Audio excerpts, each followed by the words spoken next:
watching ESPN's presentation of Capital One Bowl Week. Welcome once again to Capital One Bowl Week from Honolulu, Hawaii. Aloha Stadium, Hawaiian Airlines Field. It's Fresno State versus SMU for the 2012 Sheraton Hawaii Bowl.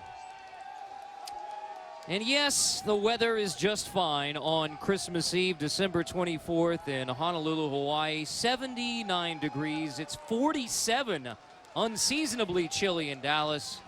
Minus 18 as Santa and that is absolutely cruel to be throwing that out there for our people joining us here today. Especially those at the North Pole. There's Tim DeRuyter, the first-year head coach. No first-year head coach in the FBS had more success than Tim DeRuyter at Fresno State. Yeah, I think his game plan coming in, he certainly needed to make a change defensively, and his 3-4 attacking style was tailor-made for his skill set. But I like the decision on the offensive side. He had proven guys coming back that were successful in a totally different system. He made the change that he wanted, and it's worked extremely well. Fresno State 12 bowl game appearances in the last 14 years, although they have not won a bowl game since 2007. SMU making its 4th consecutive bowl trip after the 25-year drought. The first game back in the postseason was under June Jones here at the Sheraton Hawaii Bowl 4 years ago, and now that group that was freshmen finally made it to the bowl game again. Here they are again as seniors. Yeah, part of the turnaround at SMU, and the goal right now is to do just that. Be in a bowl game every year, build on that, and then see if we can stretch out from there. Fresno State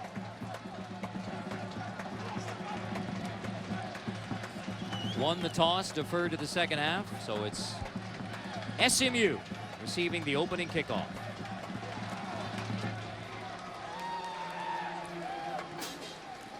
That'll be a touchback, which means SMU gets it at the 25, which means we see Garrett Gilbert, the now junior quarterback for the SMU Mustangs. The saga begins all the way back at Lake Travis High School. Played for the head coach Chad Morris, now the Clemson offensive coordinators, was the Gatorade National Player of the Year. Expectations sky high at Texas. Did not go well. And yet when we talk to Garrett, he is relentlessly optimistic and positive, both about the experience at Texas and now at SMU. Yeah, and absolutely looking forward, not looking back at all. And I'm really rooting for this young man to get settled in under June Jones. I think that is a really, really good fit for him. We've seen Garrett Gilbert running the football more the last 5 games of the season. He has not thrown an interception. Last 5 games, he hands off to his 1,200-yard back, Zach Line. And I think if SMU has a chance today, Gilbert has to play really efficiently in the pass game. But Zach Line has to have a big day. And remember, they replaced all 5 offensive linemen to start this season, and they've had bits and pieces of good times, but they need to put it on the back of number 48. 4 wide receivers for second down and short for SMU. Gilbert scrambles and slides near a first down. That'll move the chains. A chance to look at impact players for SMU. And I think you have to start with Line right there, we've already talked about, because he's their bell cow on the offensive side, with Johnson being the big play guy. But when the defense is out there 92, Margus Hunt is an absolute freak of nature physically. He will be fun to watch as well. Both of these teams opportunistic on defense. Yeah. They can score with their defense. Gilbert, first pass is incomplete, wide for Jeremy Johnson. And Carter, that's really going to be the key today, is Gilbert has to be decisive. Remember, June Jones runs what is called the run and shoot offense, which simply means the quarterback has to be decisive, he has to be accurate, and receivers need a chance to run with the football after they catch it. Gilbert hasn't been efficient this year. 14 touchdowns, 13 interceptions, although that number, one of the reasons why SMU is playing in the postseason, especially against Tulsa, who won Conference USA West. SMU finished second. Gilbert played well against the Golden Hurricane. Here's Line, who is dropped behind the line. L.J. Jones, the corner, leads the way, along with Donovan Lewis. And being 3rd and long against this 3-4 blitzing type of defense is going to be difficult for this SMU offense to make hay in those situations. Nick Toth, the defensive coordinator, they like to blitz anyway, but when you're 3rd and long, Gilbert is going to have to demonstrate that he can handle that pressure. Both defenses have 6 interceptions for touchdowns this year, which means for Garrett Gilbert, the importance of not throwing those interceptions is heightened against Fresno State. Oh, no question about it. And that's exactly the difference in the second half of the season. Gilbert on the draw. It's wide open. Garrett Gilbert scrambles to inside the 30.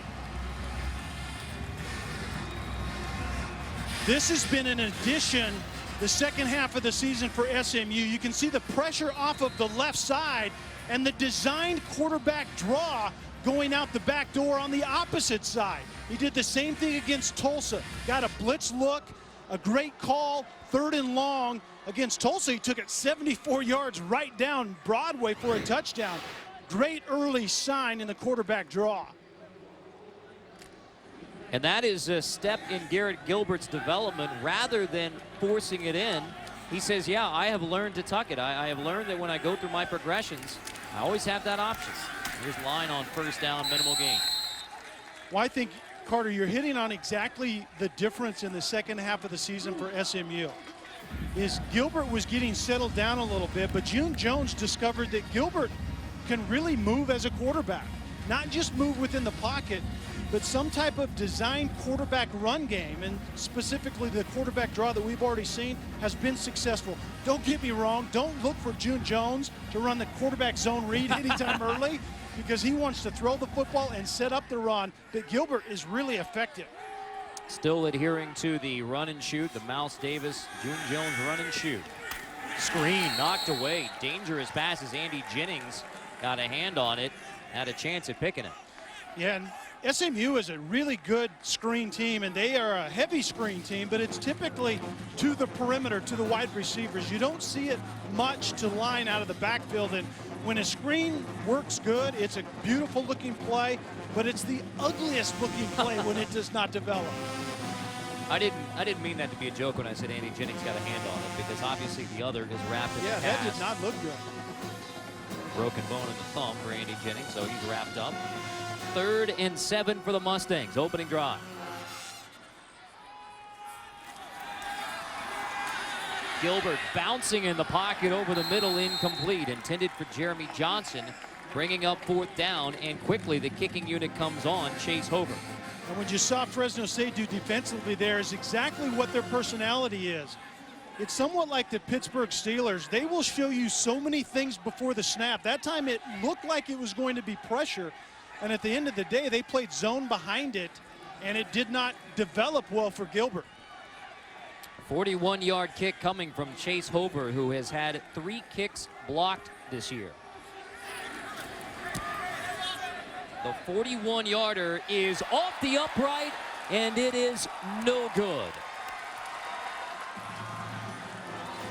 SMU drives, but a 0 still on the board for the Mustangs. Derek Carr and the Fresno State offense get the football when we say aloha again from Hawaii.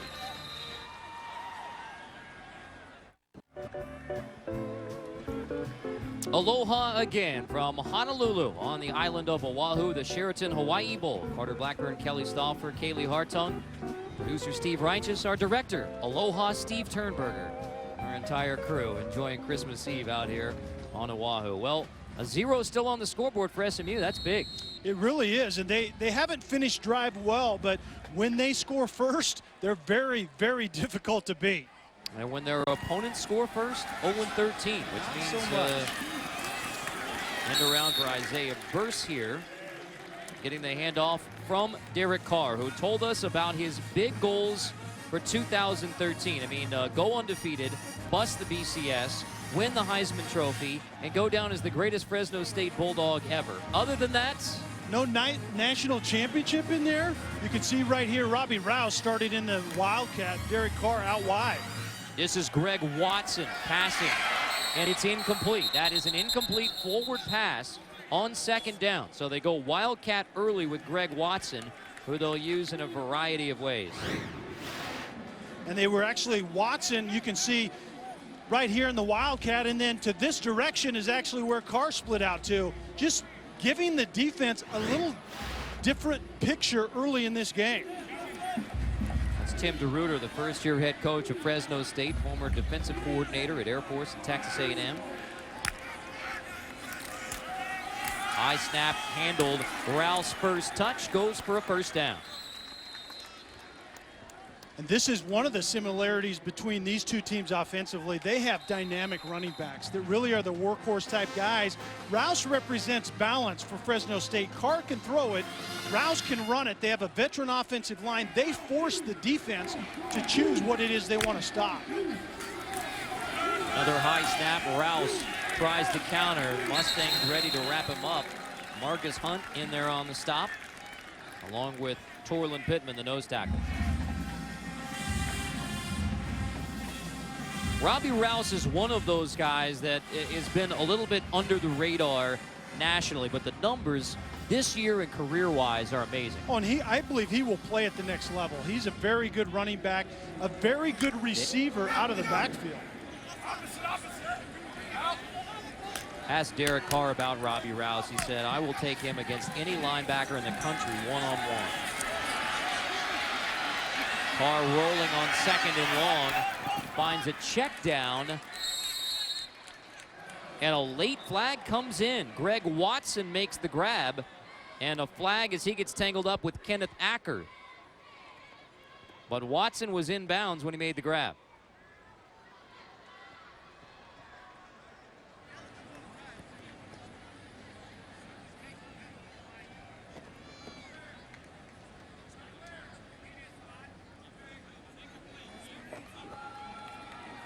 We're not exactly sure what the call is. Obviously, there's some confusion down on the field. Where it was thrown, I have no idea what this would be. It came in late. It wasn't a late hit. And maybe in the end, they're just going to pick it up and put it in back in their pocket and say, I actually didn't mean to do that.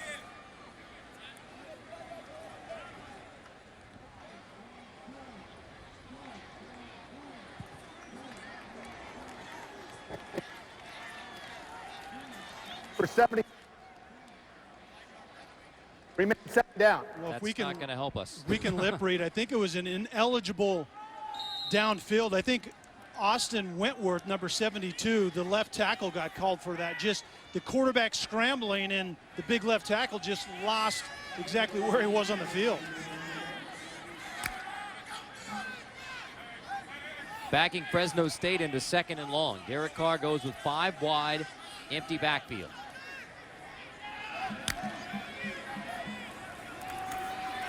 Heavy pressure coming. Carr has to heave it as he was popped by Marcus Hunt as soon as he released. 3rd and long. And you could see all of the defensive movement before the snap, and that's actually just like Fresno State will do defensively. They change the picture for the offense as late as they possibly can. A lot of times they don't even identify who the down linemen are. Guys are moving around, and that time it was the big guy, Marcus Hunt, an absolute freak of nature, 6'6" or 6'8", 280 pounds, 82-inch wingspan, and runs a 4.6. He also will show up on Sundays next year. On 3rd and 17, Carr check down to Rouse. That is the first completed pass for either quarterback. To Rouse on the screen, and still going to mean a punt. Didn't we start by talking about the quarterbacks? Don't they understand that when we do that, we want them to start well? They're on island time. Yeah, exactly. They haven't gotten the wake-up call yet, but I think a very good defensive start, which I think you would expect. And the defenses are really mirror images of one another. They like to move around 3-4 sets. They're flexible, they're versatile, and they change the picture as late as they possibly can for the offense. Andrew Shapiro boots it away to Darius Johnson, number 21. Darius Johnson slipping across midfield. Terrific field position for SMU's second drive Mustang football when we come back to Hawaii.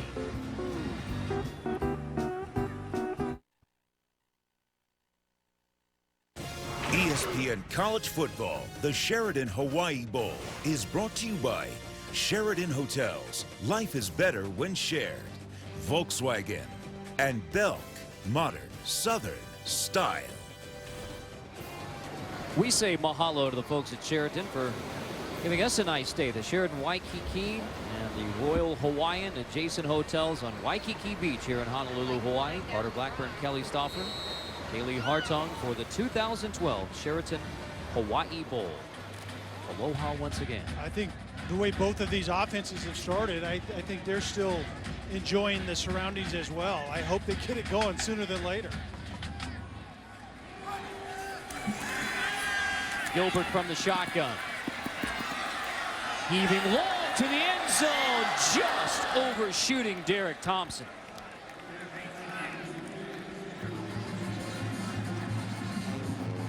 SMU likes to do a lot of switching of routes as they go down the field, and Derek Thompson was going to end up to the post, and actually outside was Jeremy Johnson that was open right there. If the quarterback doesn't get pressured, Jeremy Johnson is wide open running down the sideline. Gilbert did the right thing. He had to readjust and try to get it down the middle of the field, but just airmailed Thompson a little bit. They have to get chunks of yardage. I don't think this offense is efficient enough to drive the football. They need big plays today. Gilbert 0 for 4 passing to start. And he will take a sack back at the 46-yard line. A perfect chance to ask you, Kelly, how much of that timing issue is because of the inexperience on the offensive line? I think it has a lot to do with it. I mean, a quarterback more than any other position on the field is tied to the other 10 guys, and they've had trouble protecting Garrett Gilbert all year long. Specifically, Brian Collins, 67, the right tackle right there, has had issues maintaining the edge, and they continue to have issues. Remember, this was a team that had 5 starters with 221 starts under their belt a year ago. They returned 36 starts. That's tough to replace. Line takes it on 3rd and long and gets back to the 50, and that's it. The sack, by the way, goes to Tristan Opala-Ugo, his 4th of the season. And what was excellent field position after the 31-yard punt return, now SMU is going to have to give it right back to Fresno State after a 3-and-out. And Paula-Ugo matched up on the right tackle, Brian Collins, is going to be a tough matchup all day for SMU. Loftus, the sophomore from Anaheim, 9 punts inside the 20 this season. This one fair catch inside the 15, so make it 10 inside the 20 for Loftus.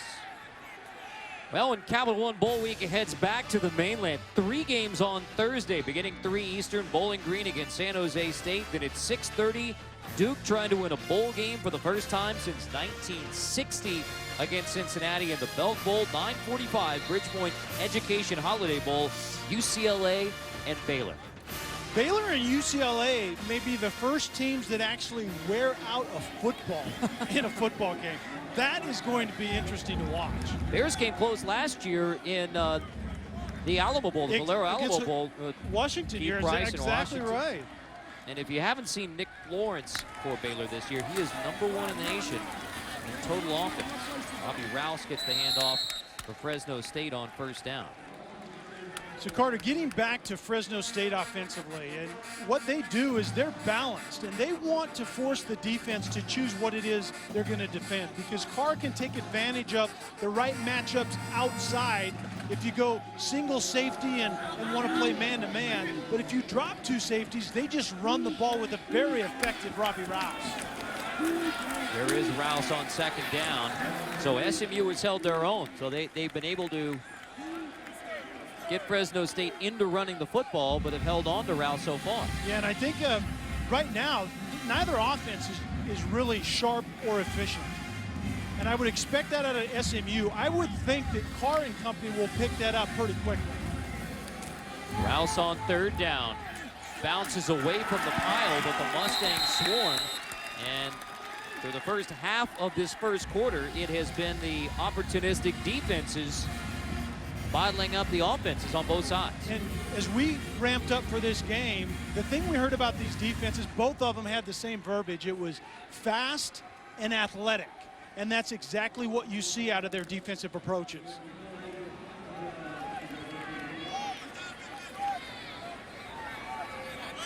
A total of 3 first downs so far between Fresno State and SMU. Johnson had a 31-yard return the last time, so Shapiro kicks away from him. Good field position again for SMU. We'll talk about how opportunistic and how offensive these defenses are when we come back.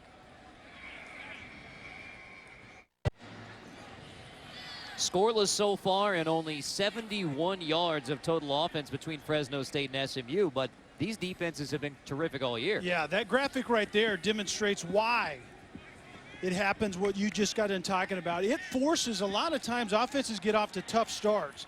You can see it's not only the takeaways, which both teams get in droves, but it's scoring defense that is absolutely a godsend for a football team. And you can see the numbers right there are really just kind of off the chart. Tom Mason spent much of his career at Fresno State. In fact, recruited some of the players on the Bulldogs to Fresno State. Now he's the defensive coordinator at SMU. Fresno State's defensive coordinator, Nick Toth, a finalist for the Broyles Award this year that goes to the top assistant. This year went to Notre Dame defensive coordinator Bob Dianco, but Toth was a finalist for the award his first year as defensive coordinator. He was linebacker coach with DeRuyter at Texas A&M. Yeah, we asked Coach DeRuyter how he liked not actually doing the defensive coordinating the first time in a long, long while, and he said he really trusts Nick Toth to do what they've designed to do, and he's doing an incredible job so far. Zach Line stretches out and dropped for a loss of 2, so we got 3rd and long again, which is exactly what these defensive coordinators are hoping for. Chance to pin it back. Yeah, it's a feeding frenzy when either one of these coordinators see this down and distance. When an offense gets behind the chains against a defense that likes to blitz on any down, it's just asking for trouble. And the thing that you want to do early as an offense is just stay out of trouble. A punt's not a bad situation right here, even though like you would like to do something more than that. The June Jones offense against Nick Toth's defense. It's 3rd and long. Gilbert with just the 2nd completion. And as soon as he completes it, Sean Alston there on Austin Fuller to make it 4th down. Fresno State is so good on the back end. You talked about Sean Alston right there coming up from the corner position and making that tackle. And you have L.J. Jones on the opposite side, but the safety position, Philip Thomas, number 16. Sometimes train yourself to take your eyes off the football and watch number 16. He's absolutely a spectacular defensive player.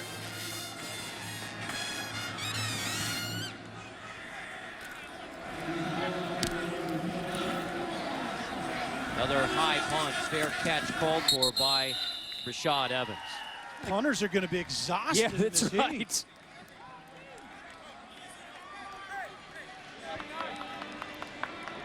There you see the 5th-year senior Philip Thomas, who leads this Fresno State defense. He has been terrific. 8 interceptions, a team-high 82 tackles, the Mountain West Conference Defensive Player of the Year. I want to give credit to Pat Hill, the former Fresno State head coach. Philip Thomas hurt last year.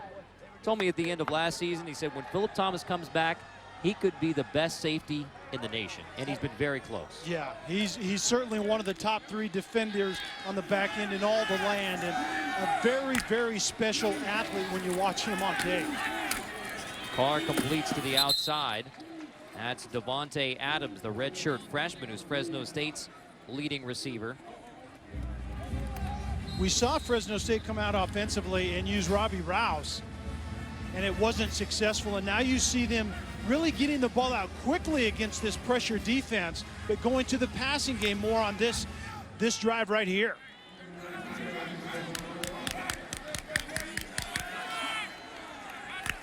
Carr's only completed 2 passes for 17 yards, trying to find his rhythm for a 1st down. That's Devontae Adams again, a chance to look at the Bulldog impact players.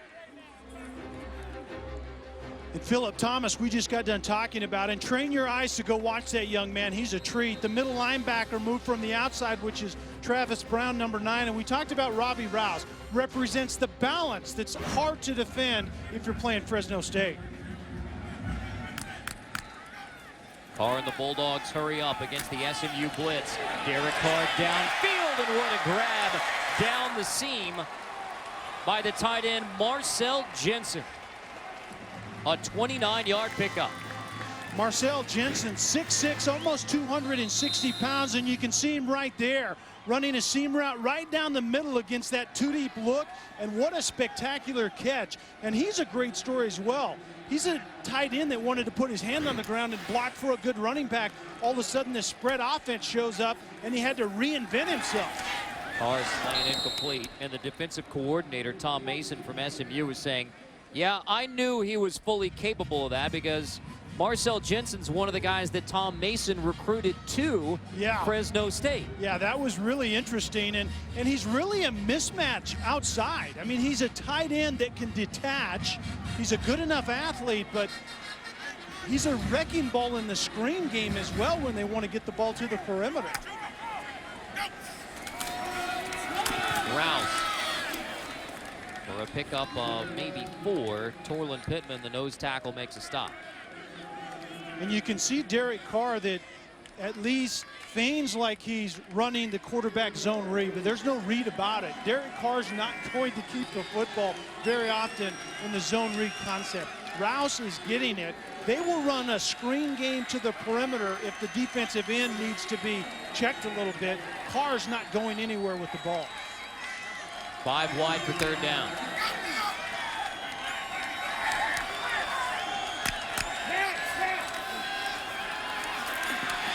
Carr sacked all the way back at the 48. Stephon Sanders, the sophomore strong side linebacker, puts the pressure on Carr. That's how SMU gets pressure on people, is they bring it off the edge, and in this case it's Sanders, who's an outside linebacker, but he's going to come off the edge right there. And you can see a great swim move, and that's a good tactic to use when you just lift your arm over a much slower offensive tackle and use your speed around the edge. Sanders did a great job on that play.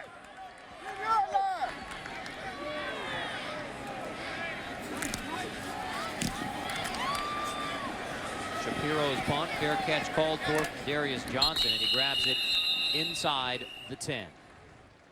The Rose Bowl game, ESPN New Year's Day, presented by Vizio. Stanford versus Wisconsin, coached by Barry Alvarez. Coverage begins 4:30 Eastern New Year's Day. And of course, if you have New Year's plans, just take the Watch ESPN app with you on your mobile device. What Kevin Hogan has provided quite a spark for the Stanford Cardinals, second half of the year. Barry Alvarez, what's up with that? Well, you know, and I'd say tip of the cap to Barry Alvarez for in that coaching search. Paul Christ at the University of Pittsburgh would have been a candidate at Wisconsin, but Barry Alvarez, the athletic director, saying, out of respect for Pittsburgh, we're not going to talk to Paul Christ. Come out of retirement for 1 game only. Gilbert steps out right around the 10. So the defenses have ruled the day so far here in Honolulu. Defenses and the punters. Yeah, Some people right. like that kind of a game. I'm not a fan of it, but right now I think SMU just wants to get out of the shadow of their own goalpost. In a backed up situation, the goal is to get at least 1 first down to give your punter more room, but ideally you want to extend a drive and get something going. That last decision by Garrett Gilbert represents the improvement in the second half of the year. He was throwing interceptions in that situation earlier in the year. Down the middle, complete. First big play in the pass game for SMU. How big is it? Fuller dragged down from behind inside the 25.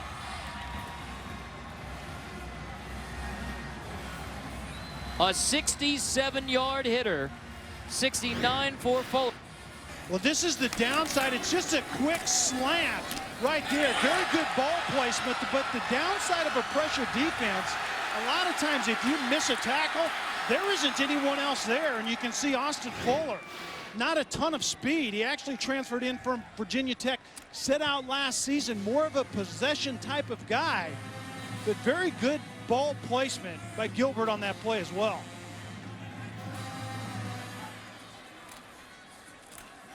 Gilbert keeps it on first down for a pickup of 3. Carter, this is where SMU has to get better. They only score touchdowns at about 45%. That's about 30% off of what a good team typically does. You can't settle for field goals when you're struggling offensively. When you get down in the red zone, you have to turn it into touchdowns. Scoreless at the end of 1. Will it be the Mustangs or the Bulldogs who finally put points on the board in Honolulu? Who's going to say aloha to the scoreboard?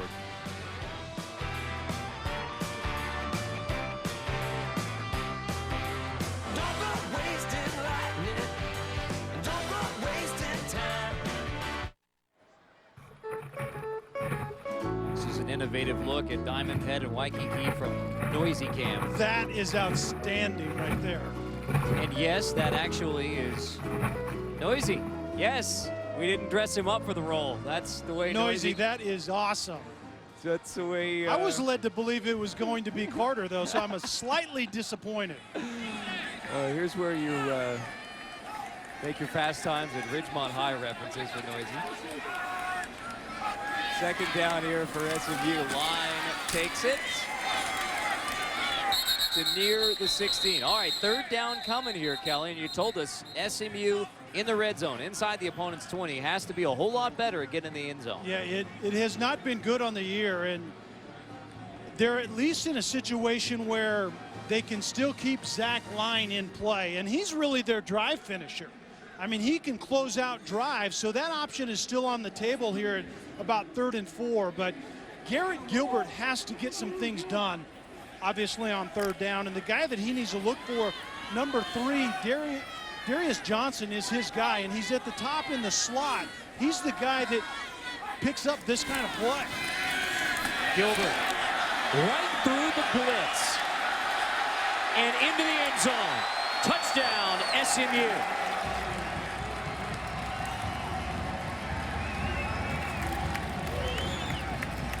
A 17-yard touchdown scramble, and it's SMU who says aloha to the scoreboard. And June Jones may want to reconsider that quarterback running scheme, and you can see all of the pressure right up the middle.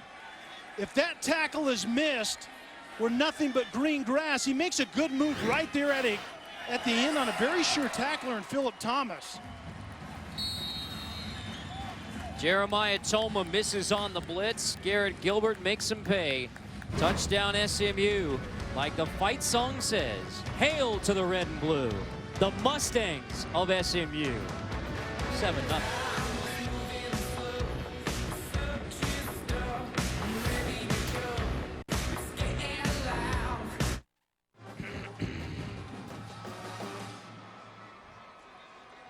Garrett Gilbert has almost as many rushing yards as passing yards through the first quarter plus, but he has the only touchdown. The only scoring of the game, 7-0 SMU, which is big for the Mustangs because when SMU scores first, last 27, they win. That's unreal. I don't think I've ever really come across a stat like that. That is unbelievable, but we'll see, because I think Fresno State has more in them than we've seen thus far.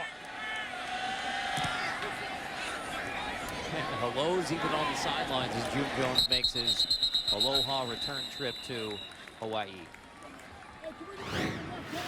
Let's take a look at how this happened. You have man-to-man on the outside, and then you're going to get pressure up inside. In a pressure defense, if the pressure doesn't hit home right there, then there's a lot of green grass because defenders are running out of there with receivers, and Garrett makes one guy miss, and it means a touchdown. That's the downside of a defense always wanting to get pressure. Well, and both of these teams play with that aggressive blitzing style. Just missed the opportunity, the blitzing linebacker Toma. So Derek Carr and the Fresno State offense back on the field. That's Greg Watson, the sophomore, who Lines up as a quarterback, wildcat position, plays wide receiver. Fresno State wants to use him a variety of different ways. Their offensive coordinator, Dave Schramm, said, too talented to stand next to me on the sideline.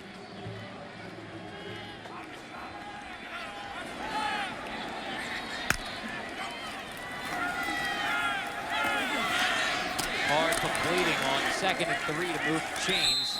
Goes to Watson again to move the chains.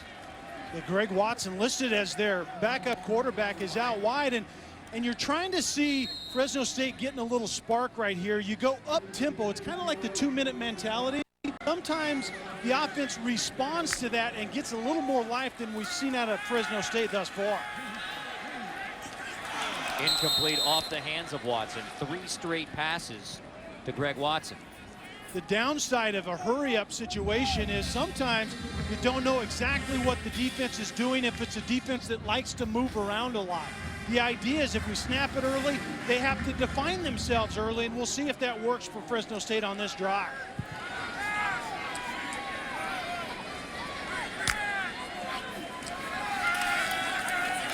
Carr dropped, fumbled it, recovered.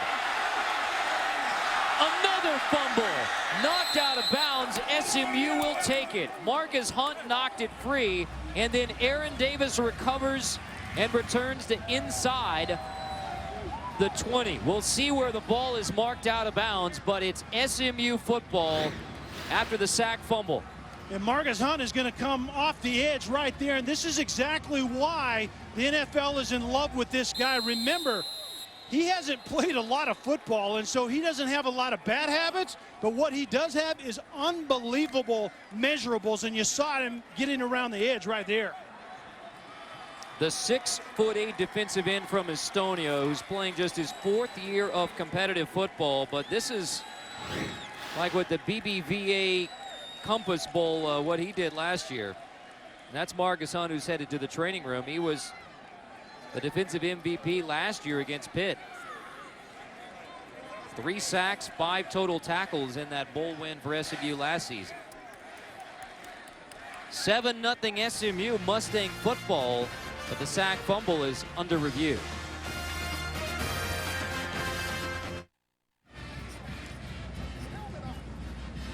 Marcus Hunt forces the fumble that SMU's Aaron Davis returns all the way down inside the 20.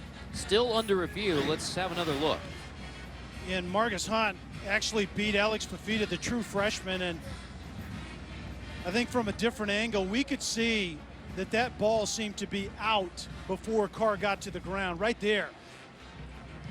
Roll it back just a little bit, guys. You can see the ball is already coming out right there, and does the elbow on the ground constitute the quarterback being down? And I believe the answer is going to be no. It would seem to me this play is going to stand. But Marcus Hunt, what an amazing kind of world-class athlete. He was a track and field guy, but he knows leverage, and he used leverage right there on the true freshman and really got around the edge in a heartbeat.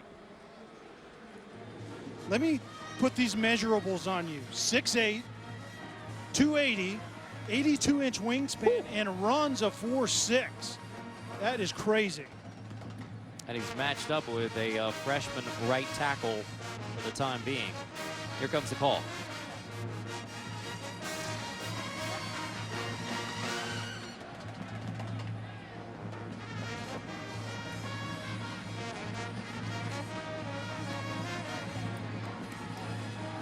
Well, reading lips, we can say that the ruling is confirmed, which means that the replay official not only didn't find enough video evidence to overturn the call, but agreed that the ball was coming out on the sack fumble by Marcus Hunt. So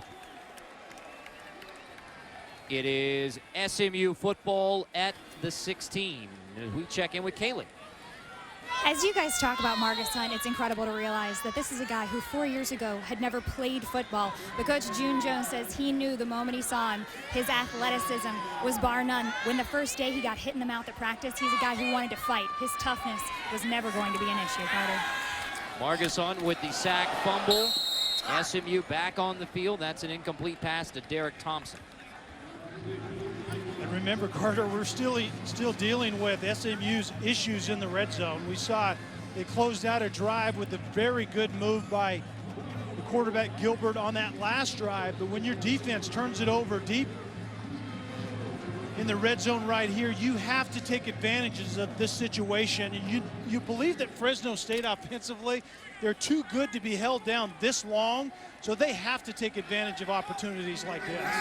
Mustangs 49% touchdowns in the red zone this year, but 1 for 1 today. Gilbert scrambles on second down. Be third down from right around the 12. Travis Brown on the stop. We've already hit on this a couple of times, and to me, offensively, SMU got better when Gilbert started making decisions like that. Nothing was open down the field in the red zone. You have to think, at the very least, we get 3 points. And so I don't throw it into trouble. Early in the year, he was throwing that ball up for grabs, and now he's just tucking it and trying to get back at least to the line of scrimmage. Very good decision by Gilbert. First 7 games of the year, 13 INTs. Last 5, 0 interceptions. Gilbert fires to the end zone, incomplete on 3rd and 6. Intended for Darius Johnson. 4th down, kicking unit comes on for the second field goal attempt of the game for Chase Over. That was a very small window, but Darius Johnson was trying to work around the nickel defender out of the slot and get in to the end zone between those 2 deep safeties, and Gilbert actually had a window there that he could have got the ball to, but it was a very, very small one. Chase Over missed a 41-yarder at the end of an SMU 9-play drive. 30-yard attempt here from Hobert. Sneaks in to make it 10-0 SMU. So the sack fumble forced by Margus Hunt and the SMU defense leads to the 30-yard field goal and a 10-0 start for the underdog SMU Mustangs.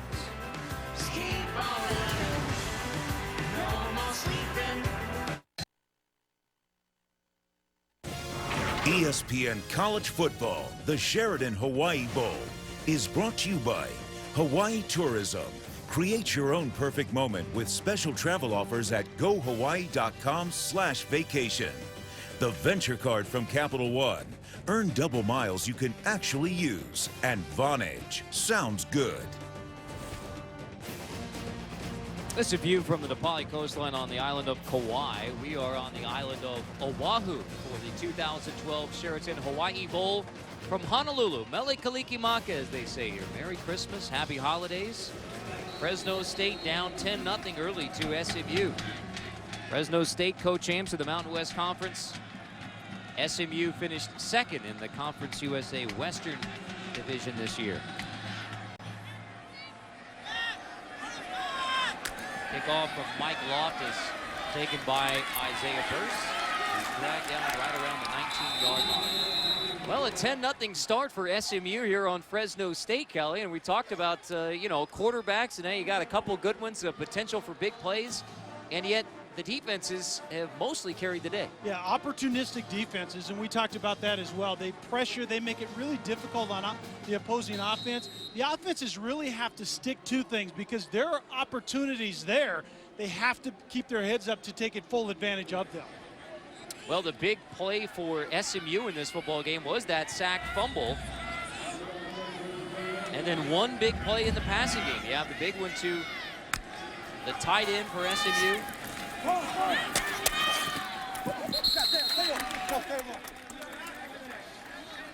And those last 3 points don't come directly off of a turnover. The highest percentage of points off turnovers this season in the FBS. Yeah, and to me, that's the stat that has to always be tied with the turnover, is do you get points off of the advantage that was just laid in your lap? And these two teams do it at an extremely high level. Kelly's Colorado State Rams make an appearance. Third in the FBS, 41% of the points off turnovers. Are being chased on second down. Hunt again. Hunt applies the pressure, and then Jagarrett Davis finishes it off. And that's a tandem that actually you see throughout the year with these two guys, that Hunt creates the initial pressure right there, and then it's Davis from the outside that finishes the job. Hunt, great pressure up inside, and then Davis is there with speed to chase down the quarterback. Jagarrett Davis ends up with the sack, 3rd of the season for the senior from Crockett, Texas, forcing 3rd and 24 after a loss of 18. And look who's there again for the safety. Marcus Hunt gets the sack.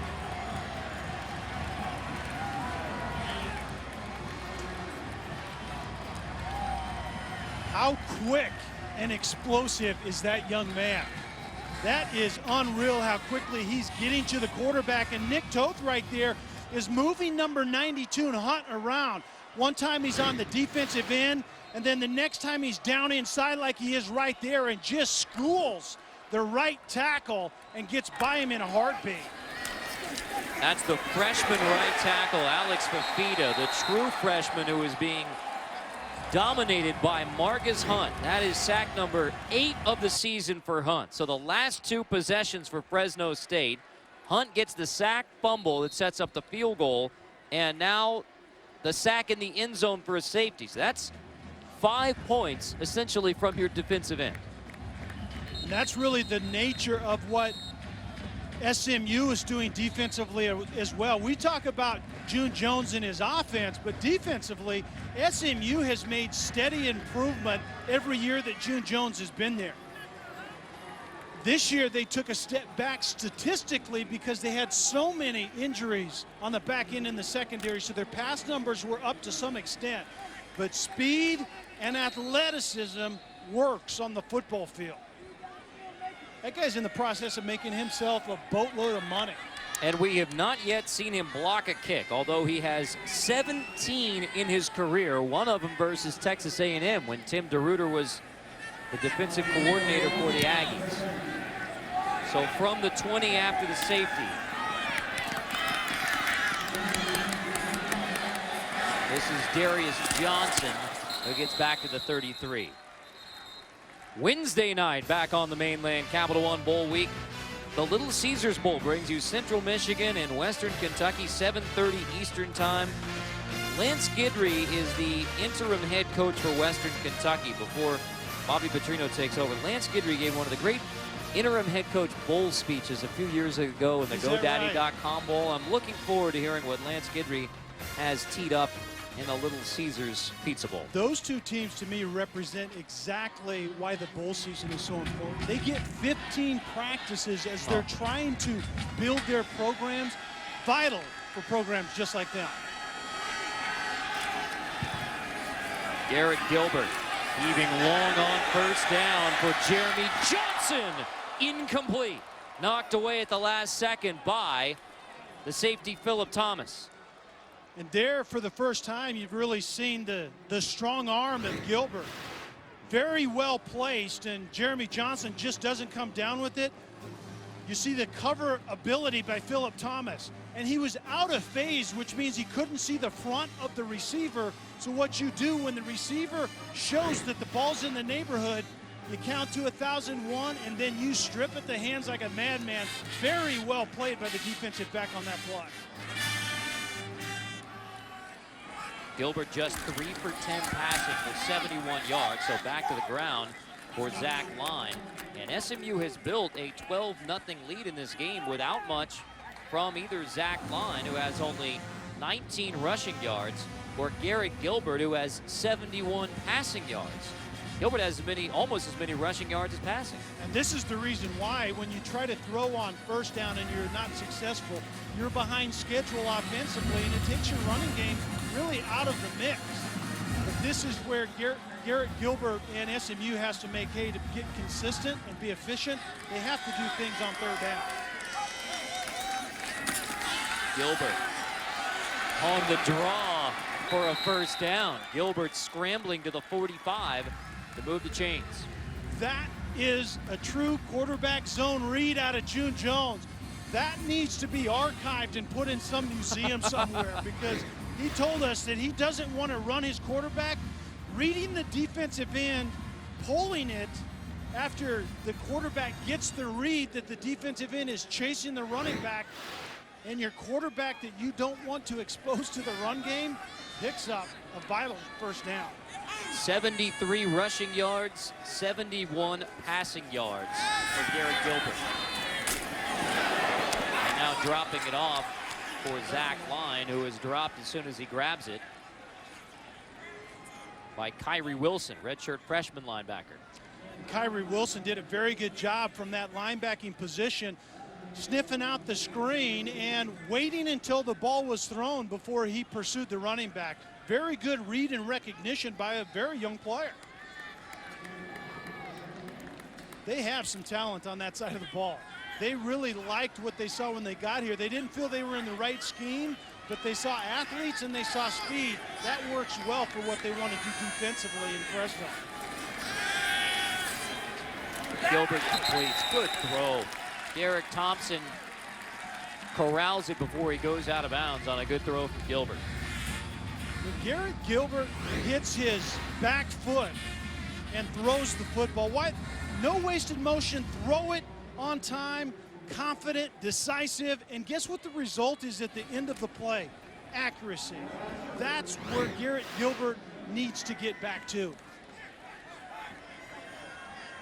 5 for 12 now, 83 yards for Gilbert. Screen. Near side complete to Austin Fuller for another 6, maybe 7 yards on first down. Fresno State is doing so much bump and run outside, so what you have to do with your screen game is bring it back toward the middle of the field, and that tunnel screen that we just saw by Austin Fuller is exactly the way you do it. Instead of throwing into the mouth of bump and run, bring your receiver back inside. Very good recognition and adjustment by that offensive staff.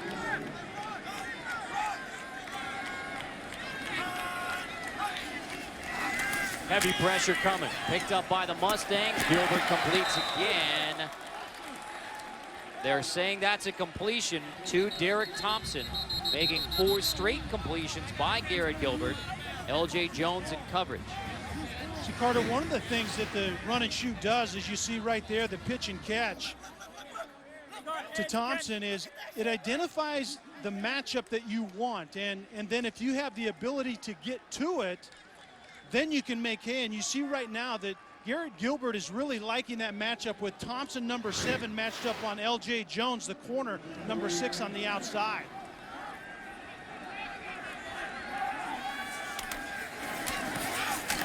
Line carry on first down. Sean Plummer fights through the block for the tackle.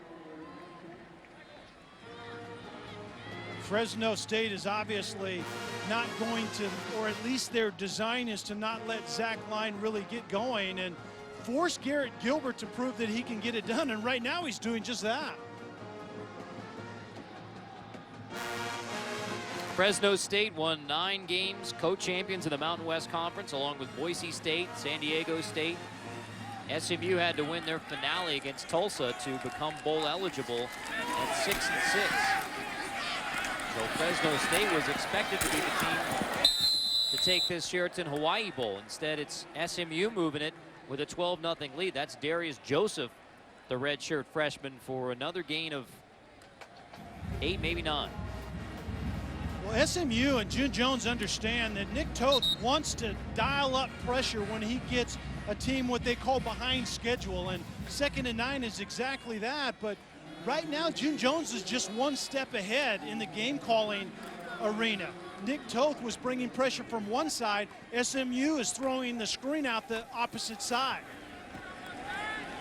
5 straight completions for Garrett Gilbert. And on 3rd and short, he goes scrambling for another SMU first down. It is 1st and goal for the Mustangs. Plummer saves the touchdown. Garrett Gilbert did a nice job of recognizing where the hole was. Watch the door open right here in your face. Right coming at us is exactly when you have an outside edge rusher. That's where the escape hatch is for a quarterback, and Gilbert did a nice job of recognizing it on that play. So Plummer coming on the blitz, picked up, allows Gilbert to make it 1st and goal for SMU. you still have to finish drives, and this is the drive finisher in the pass game. Line, touchdown SMU. 8-yard touchdown run for the senior for the Mustangs. And SMU has built an 18-point lead. Well, every offensive team needs a drive closer, and 48, Zach Line, is that for SMU. If the passing game is efficient in the red zone, that guy right there can close out drives with the best of them. A 19-0 start for SMU, and a historic touchdown for Zach Line, the senior running back for the Mustangs. With his touchdown, he ties Eric Dickerson with 47 career rushing touchdowns. And SMU has built a 19-0 lead on the Bulldogs in Honolulu.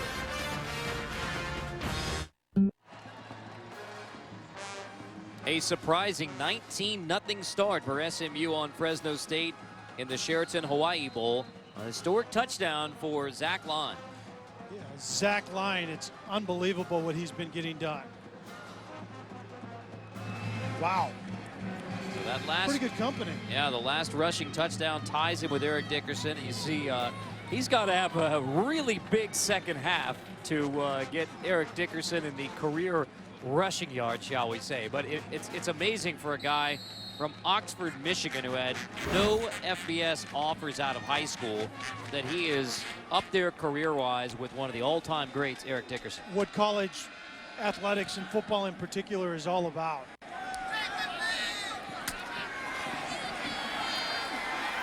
Isaiah Burse driven back to right around the 20. Mentioned Zach Line, the senior from Oxford, Michigan.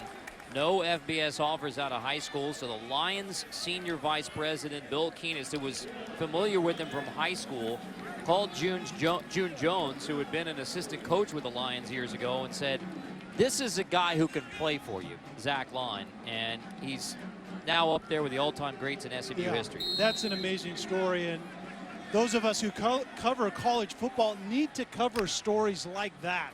That is incredible. Carr complete to Rouse. Cutting back across the SMU D, and Robbie Rouse picks up 8 before Davis gets to him. The thing that SMU has done defensively thus far is they're really following kind of the Boise State template.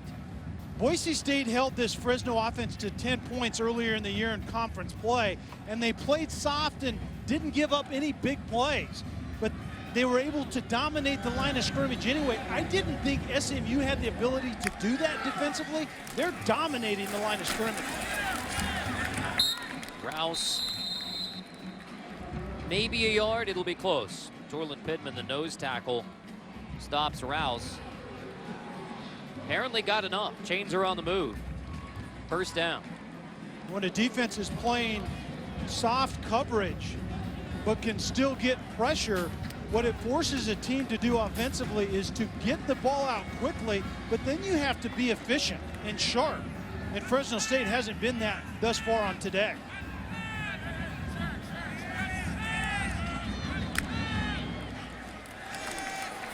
High snap. Carr hands off. Nothing doing there. Tom Mason, the defensive coordinator for SMU. How aggressive are the Mustangs on defense? He said when he took the job as defensive coordinator, June Jones told him, I want you to blitz every down. Yeah. He said, now we're not quite at 100% blitz, but it's not far away. 65 to 70%, excuse me, they bring a lot of times a 4th and 5th guy, which represents a blitz, and they're not bashful about it. Boy, another fumble forced by Marcus Hunt. SMU on top. Like Kyle Van Noy for BYU dominating in the Poinsettia Bowl, Marcus Hunt is the all-star of the Sheraton Hawaii Bowl. Well, you talked about what Marcus Hunt did last year in the bowl game when he really emerged as a guy that you have to contend with, and You can see right here, but it's going to be the move up inside. He's already gone around the edge more than once, but right there, kind of the upfield and the under, and he blows up Rouse and gets the ball back for his team. 3 sacks, 2 forced fumbles for the senior from Estonia. And Taylor Reed, the middle linebacker, was the guy who eventually gets on the ball, number 44 right there. But I think one team has come to play, and the other team I don't think has gotten the wake-up call yet. Marcus Hunt, who is the world record holder in the discus toss, new to football, just his 4th year of competitive football. 3 sacks, 2 forced fumbles, and he set up the SMU offense again. This is Derek Thompson on the screen, flag down.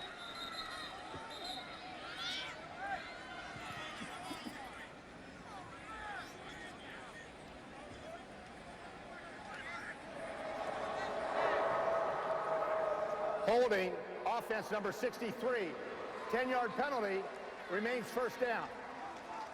Blake McJunkin, the right guard, actually their most experienced offensive lineman, gets called for the hold on that play, and he's actually the roommate of quarterback Garrett Gilbert. They knew each other before Garrett ever transferred to SMU, and I think June Jones likes what he sees thus far. He didn't like that holding call, but a 19-0 start for the underdog SMU.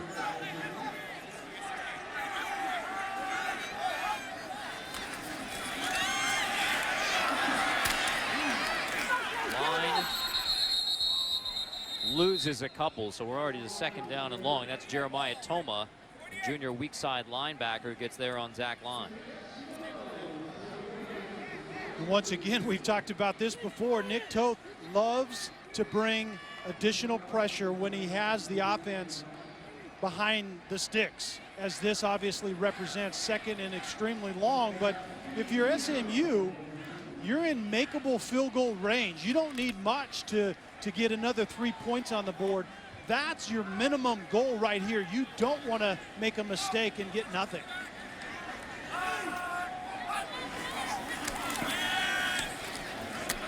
Gilbert complete over the middle. That's Darius Johnson, the senior from Missouri City in the Houston area, who has been the MVP of the last 2 bowl games that SMU's played in. Big years in the BBVA Compass win over Pitt, and then the Armed Forces Bowl 2 years ago, both over 120 receiving yards in those games. And I would expect Garrett Gilbert to find Darius Johnson more as the day goes along. Typically he's in the slot, and he is a very, very good and dynamic receiver in there, typically matched up on a safety or a nickel back, and typically he wins that. That's Darius Johnson's first catch of the day, but it's still 3rd and 12. Heavy pressure from the Bulldogs, chasing Gilbert, who's going to throw it to the sideline, waiting for the flag. Is it grounding? Was he out of the tackle box? That's grounding. Intentional grounding on Gilbert, which basically is treated like a sack. It'll be 4th down, and now you're well out of field goal range. You're exactly right. That's the only thing that SMU could not tolerate, is a sack right there. Was he out of the box, or did it not go past the line of scrimmage? Intentional grounding, offense number 11. The foul is enforced at the spot where the pass was thrown. Loss of down. Sean Plummer, number 39, the outside linebacker on the pressure. That's a loss of down, so it's 4th down. You can see the blitz, the extra guy off the top, no one there to block him. Remember, that's not a defensive lineman. That's a linebacker. You're not going to run away from him. The ball does not get past the line of scrimmage. Therefore, it's intentional grounding. And he's in the tackle box. So intentional grounding, the call, 4th down and long. And just as I say, you're well out of field goal range, here comes Chase Hover for a 49-yard attempt, and it is good. And I stand corrected.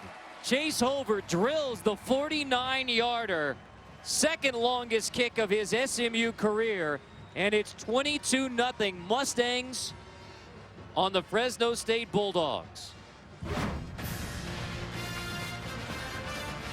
Who's out of field goal range? That one's through the uprights, and it is all SMU in Honolulu. I'll take some Reese's in my stocking, no question about it, Chris. Yeah, that's always a good stocking stuffer. Reese's halftime report coming up. A 22-0 start for SMU on Fresno State. A minute 37 before the break, and this is a surprise to a lot of folks. Yeah, there were a lot of people that didn't think SMU deserved to be here in any bowl, let alone this one. And Tim DeRuyter obviously cannot like what he's seen out of his team, and that's the intangible with the bowl game. Who has come to play and who hasn't? And I think we see that right now. SMU wants this. Short kickoff picked up by Isaiah First, who has a seam. First turns the corner. Knocked out near the 35. Good return from Isaiah First. How about Margus Hunt's performance so far for SMU? Yeah, how impressive. He gets quick around the corner with leverage and power and speed, and then it's up inside, and the explosiveness. He blows up the run game. And remember, this young man is an infant in football chronology. I mean, he learned to play the game about 4 years ago. That's incredible. And that's the only way that you would call Margus Hunt an infant. At 6'8", 280. At least. Wingspan of 82 inches. Derek Hart complete. Off the hands of Devontae Adams. Well, it certainly goes without saying that Fresno State offensively has not come to play today. And defensively, SMU is just getting after them. You see the drop balls, the lack of protection up inside. This is a veteran group, but the young freshman right tackle for Fresno State is really struggling today. Garrett Davis puts the heat on Carr this time, but it's complete to Isaiah First. Forward progress takes him to the SMU 48. And I think that's what Fresno State would like to do, Carter, is get the ball downfield a little bit and explore that coverage, but they haven't been able to protect well enough to get that done consistently. Even after that completion, only 71 yards of offense for Fresno State. That team who is averaging 489, 14th in the FBS. Carr, the Bulldogs hoping to catch their rhythm at the end of the half, complete to Greg Watson. And they certainly look a lot better on this particular drive. But once again, SMU playing soft, forcing Carr to be accurate and efficient.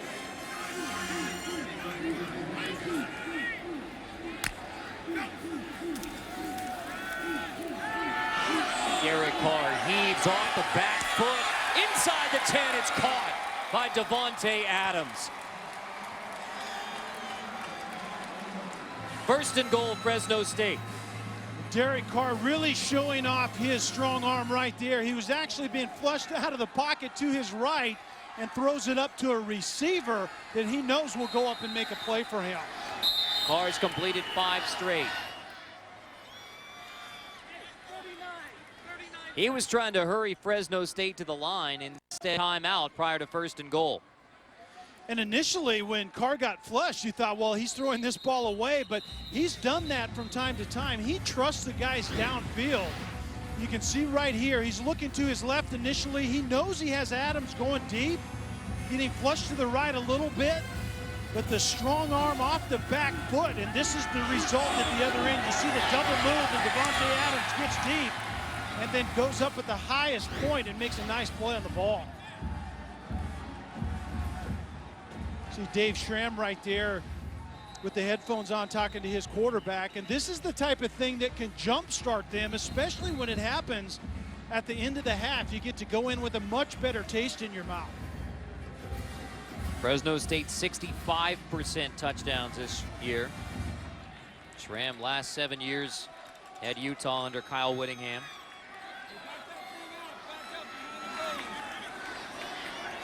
That was a Fresno State timeout prior to first and goal.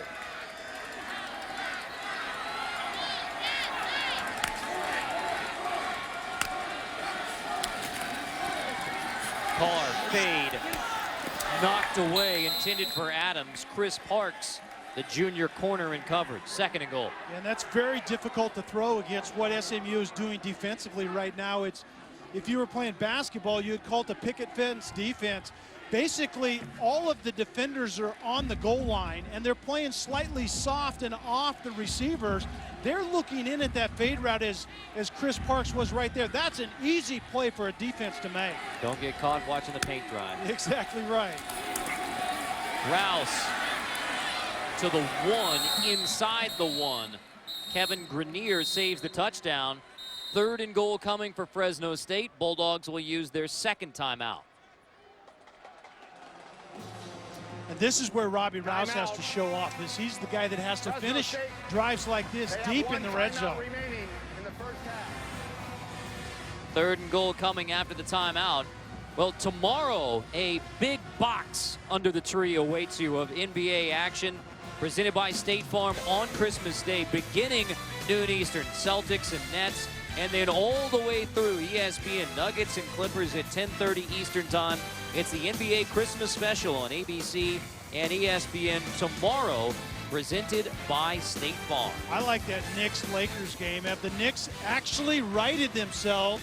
And are the Lakers going to be a different team when they get Nash back and get healthy? That's what I'm interested to see. I think everybody in Southern California is interested in the exact same thing. No doubt about that. Carter Blackburn, Kelly Stauffer, Kaylee Hartung from Aloha Stadium, Hawaiian Airlines Field. 3rd and goal, Marcus Hunt and the SMU defense trying to preserve the 0 on the scoreboard. Rouse, stopped short. 4th and goal coming. Taylor Reed leads the way for SMU.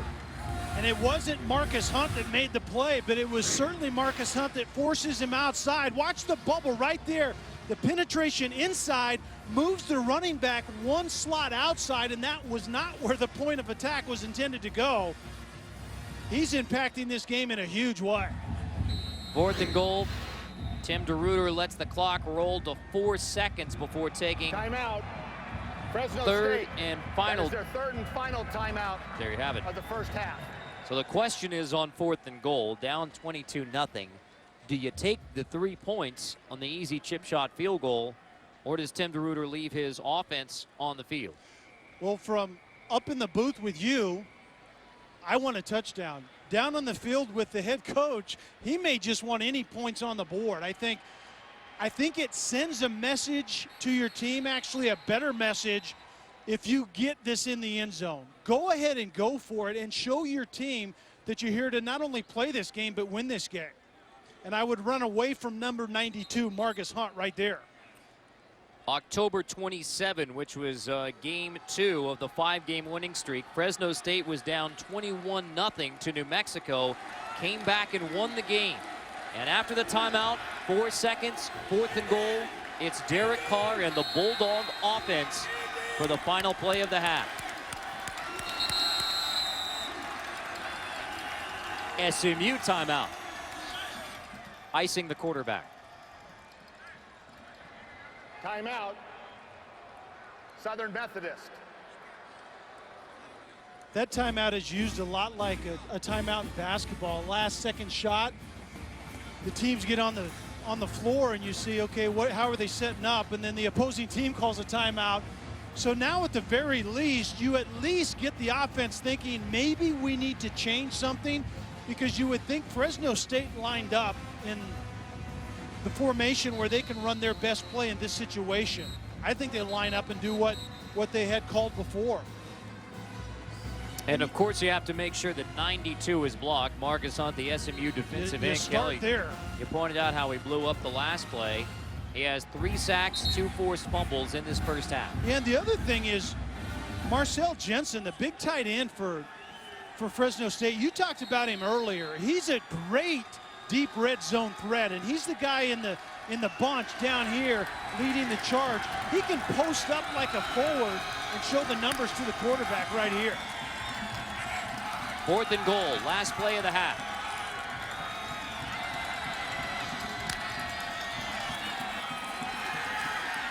Carr to the end zone, knocked away, incomplete. Intended for Marcel Jensen. He certainly had the right play call, threw to the right guy. He just didn't throw a very accurate pass. On tight ends and running backs, you have to put it on their frame, and this was slightly behind the big tight end right there. If that ball's on the front number, that's a touchdown. On the back number, you get no points in the first half. Jay Scott, the free safety there in coverage for SMU. And the Mustang defense shuts out Fresno State in the first half. Now we send you to Kaylee with June Jones. Thanks, Carter. Coach, even when Fresno State gets to the 1-yard line, you don't let them in. What have been your defensive keys to stopping them? Well, we knew that we were pretty physical up front. We thought we could defend the run pretty good against them. And then we haven't zone dogged as much because Margus is one-on-one. He's very difficult to block, and so is Jagarrett. So, you know, we've got the takeaways. We got the turnovers, and that's really been the difference in the game. You've said you don't like to expose your quarterback to the run, but what have you seen from Garrett Gilbert that has made you call differently? Well, we put in a couple runs for him, the long one early in the game and then the third down run. But he's done a good job. You know, I've told him, I said, if you don't like it, pull it down and go. Especially on a couple routes that we run, there's always run lanes to the backside, and he's found those things. Thank you, Coach. June Jones, another successful trip to the Hawaiian Islands, at least through a half. A 22-0 start on Fresno State. Now we send you to Chris and Trevor, the Reese's halftime report. You're watching ESPN's presentation of Capital One Bowl Week. It's about to get rowdy here, but if you want to fight, get out of here. Everybody get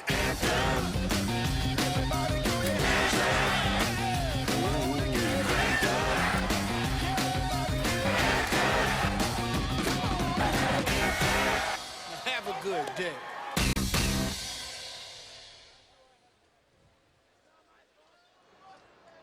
Mahalo for joining us on Christmas Eve for the 2012 Sheraton Hawaii Bowl. A 22-0 lead for SMU on Fresno State. Welcome back to Honolulu. Carter Blackburn, Kelly Stauffer, Kaylee Hartung is on the sideline. This was supposed to be all about Fresno State and going for win number 10 and setting up a big 2013. Whoa.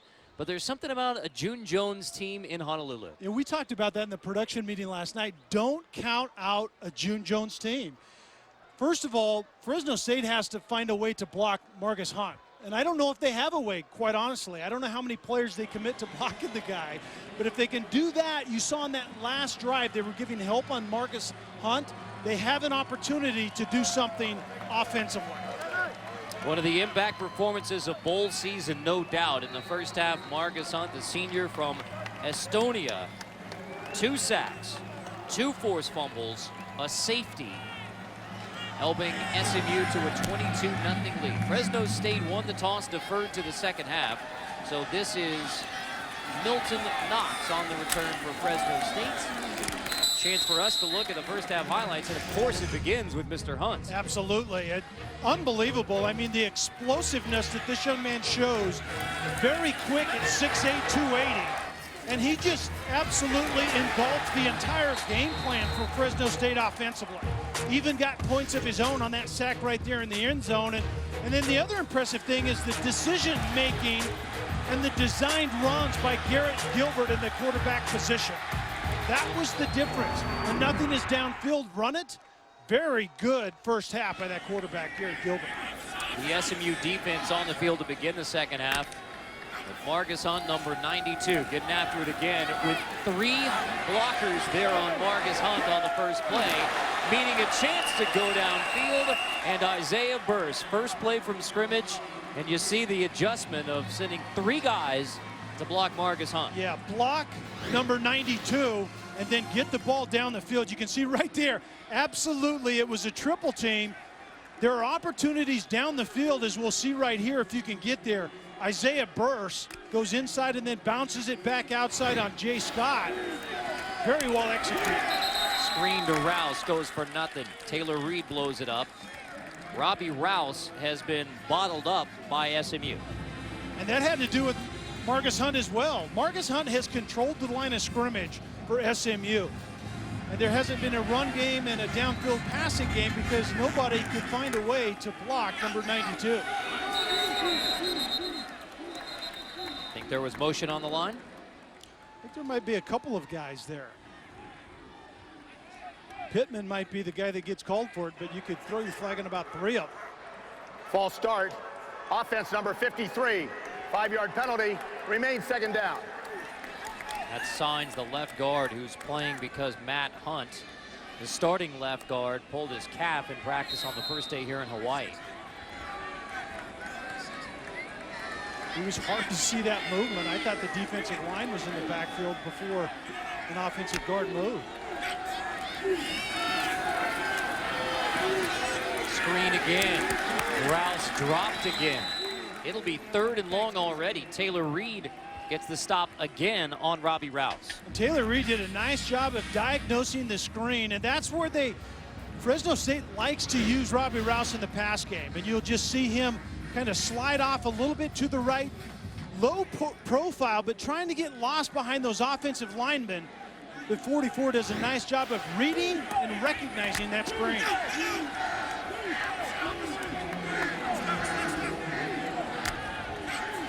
Third and long.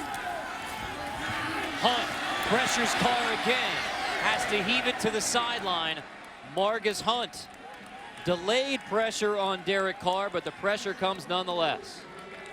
And that's where you see the speed of such a big man coming off the edge. And actually, he's down inside over the guard, and he loops late.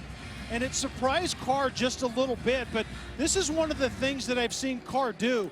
He kind of moves into his throw a little bit, and actually the protection was more up inside. He moved himself into trouble right there. When you find number 92 on the edge, not a good thing.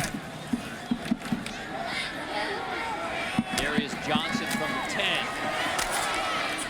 Gets back to the 14 and manages to hang on to his helmet and his face mask.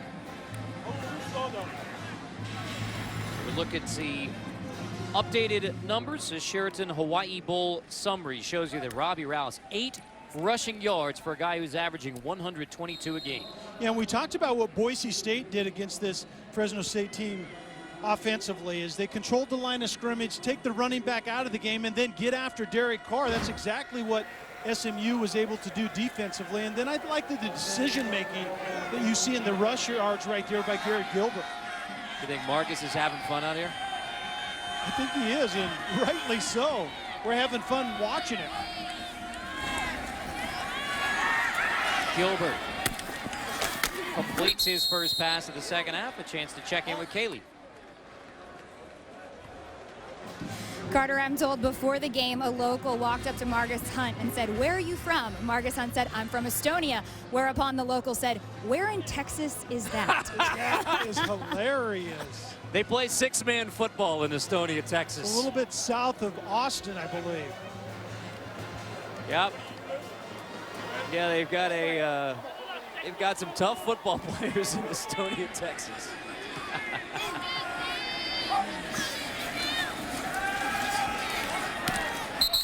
Incomplete behind the intended receiver, Johnson. So 3rd down coming quickly for SMU. Well, I'll mention again, it's like watching Kyle Van Noy for BYU, his dominant performance in the Poinsettia Bowl win. BYU over San Diego State. Margus Hunt has been just as dominant in this game against Fresno State. And I like what Fresno State is doing now in this second half, and at the end of the first half on that drive is they're doubling and actually tripling him. That will give them opportunities here in the second half. Gilbert fires complete for a first down and more on 3rd and 3. Derek Thompson, the sophomore, hauls it in and takes it into Bulldog territory. And really just a drop coverage. L.J. Jones, number 6 outside, thought he had safety help over the top, but not that quick. You leave a receiver moving unimpeded up the boundary, and then that's where you see the ability for Garrett Gilbert to drive the throw. That was a spectacular spin on that ball. That's where you see the arm strength by number 11. 34-yard completion to Derek Thompson, sophomore wide receiver from Troop, Texas. Mustangs from the 45. Gilbert into the blitz, hit as he throws, and he took a big pop as he released it from Jeremiah Toma. and was actually well protected early, and then Toma got late pressure, and there was a little bit of edge pressure on the outside, and the trouble started. You can see the outside pressure, and Gilbert had to step up, and that's when number 32, Toma, was there to meet him.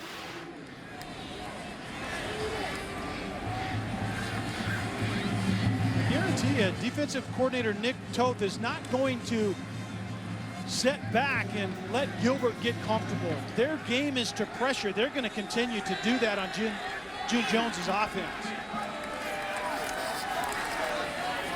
Screen incomplete. 3rd and 10 coming for SMU. It's intended for Austin Fuller.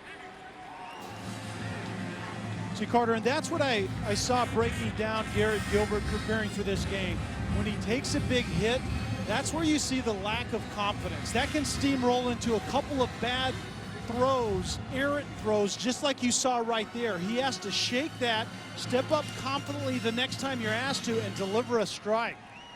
Gilbert, who took 27 semester hours last spring at the University of Texas. I didn't even know you could do that. So he could play immediately for SMU.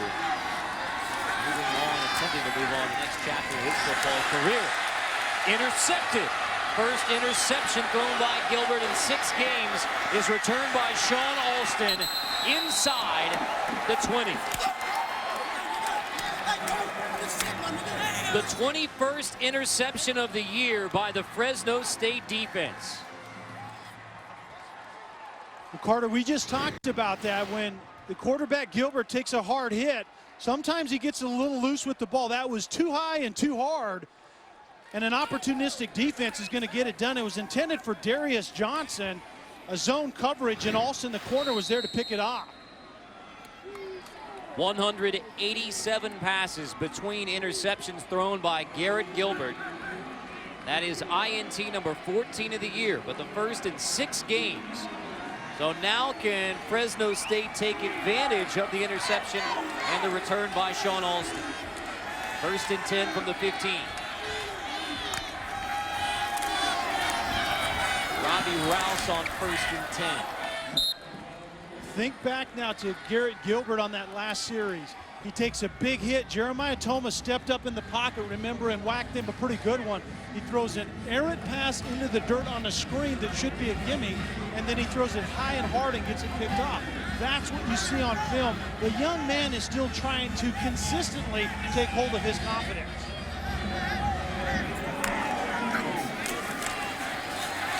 Screen to Devontae Adams, the redshirt freshman, to near the 5, near a 1st down. Hayden Greenbauer, the strong safety, makes the stop.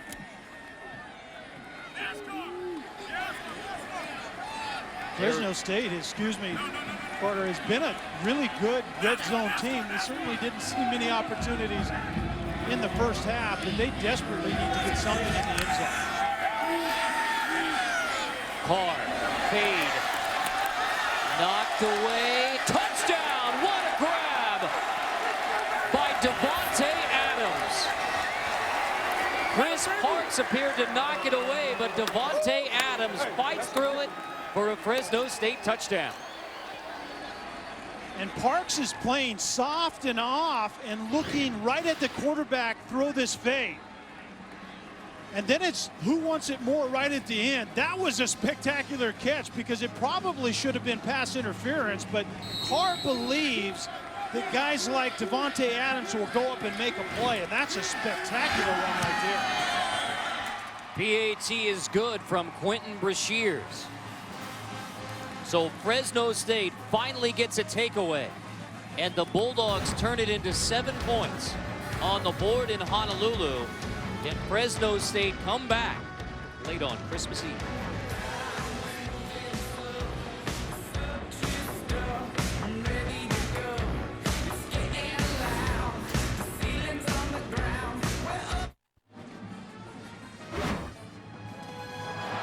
Colt McCoy bangs into an offensive lineman.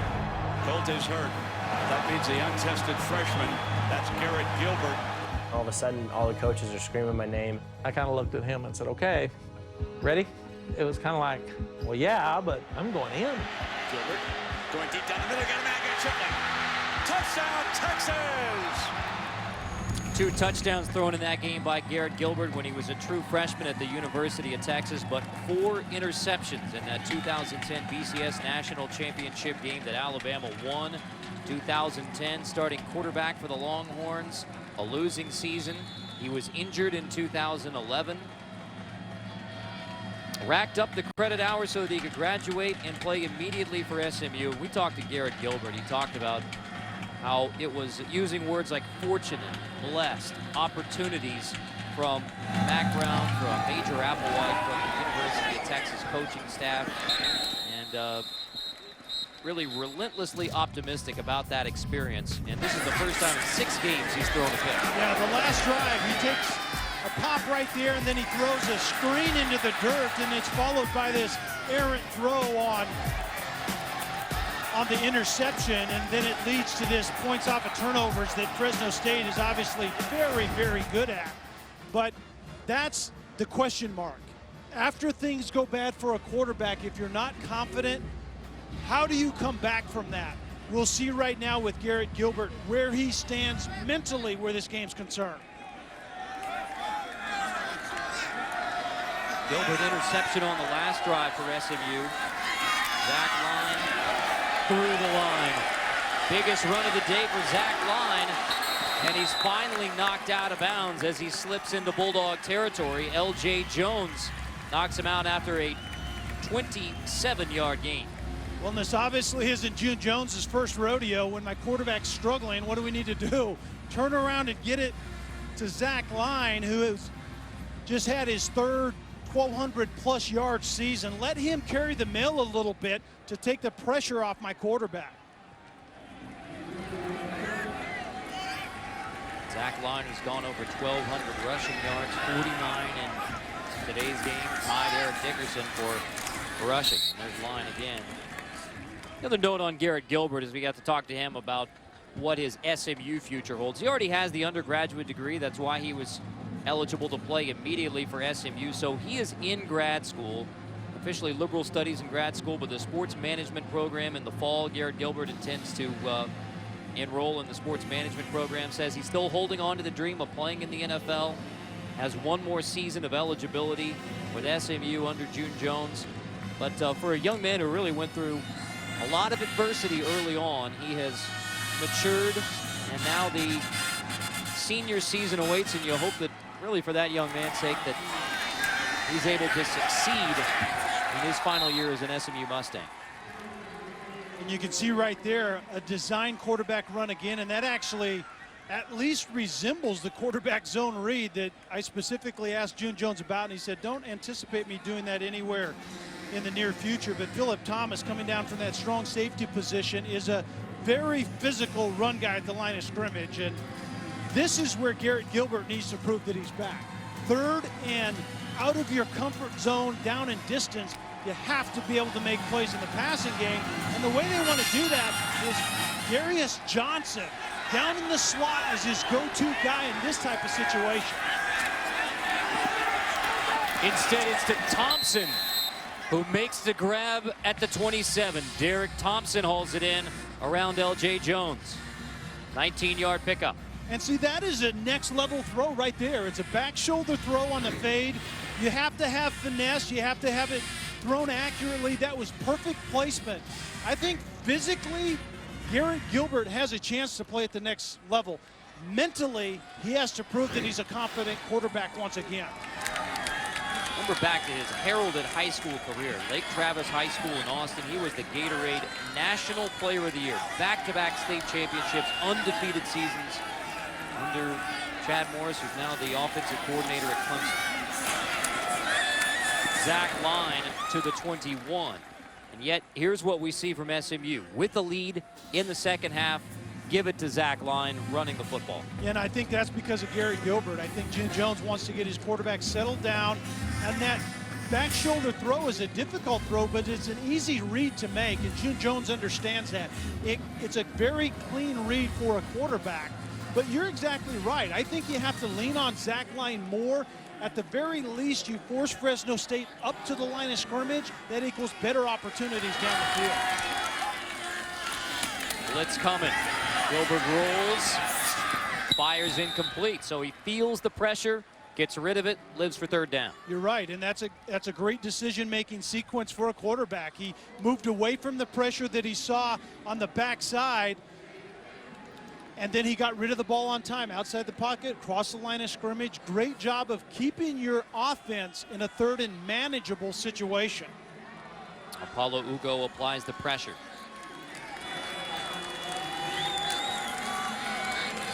I still think in the second half, Darius Johnson is the matchup that you have to find. Obviously, Fresno State knows that, and they have one of the best safeties in all the land down here over the top of him.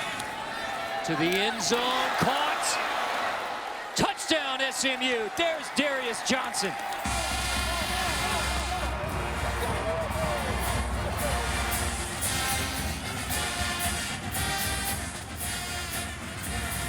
Just the second catch of the game for the senior from Missouri City, but goes for his 5th touchdown of the year.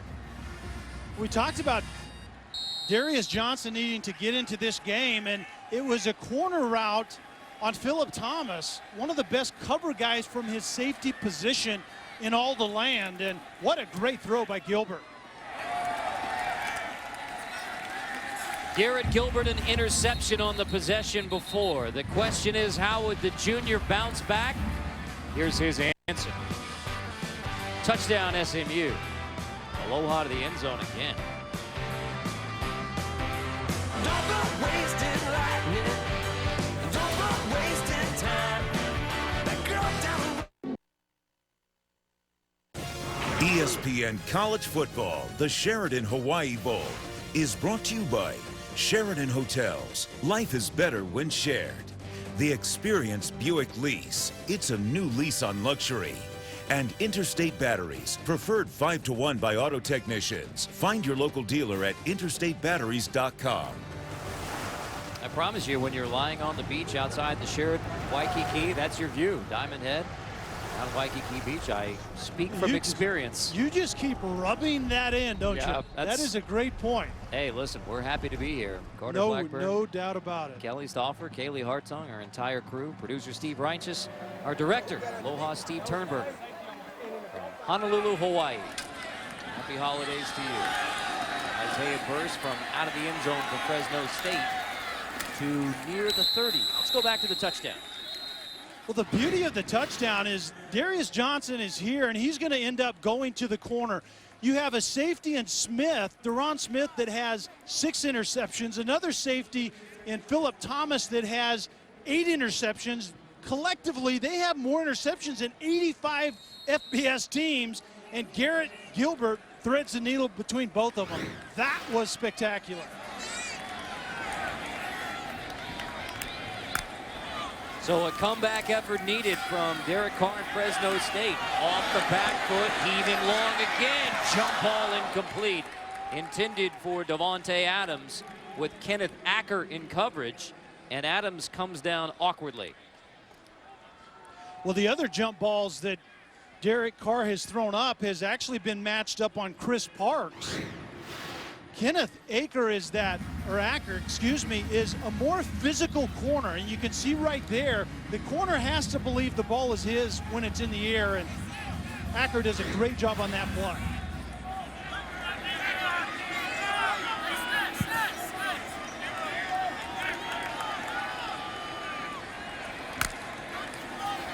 Blitz coming. Carr throws right to the vacated blitzer. Evans makes the grab, 3rd down coming.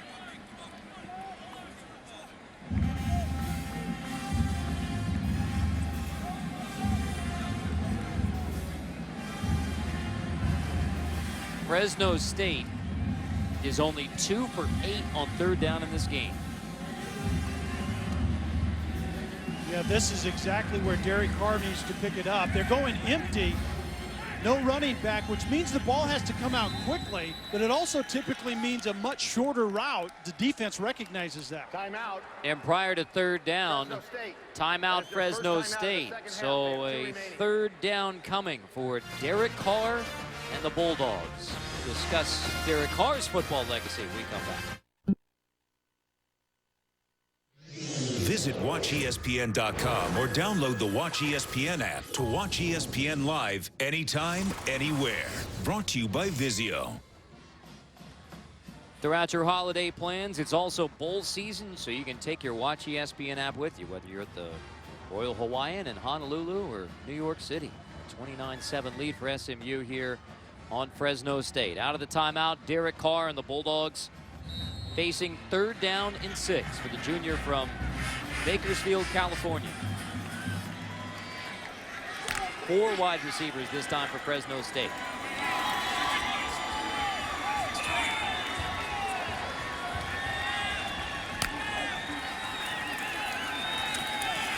Carr throws incomplete. 4th down coming. Intended for Greg Watson. Derek Carr in the game, 17 for 26. Guy who's not bashful about talking about the goals for 2013. He says undefeated BCS Buster Heisman Trophy.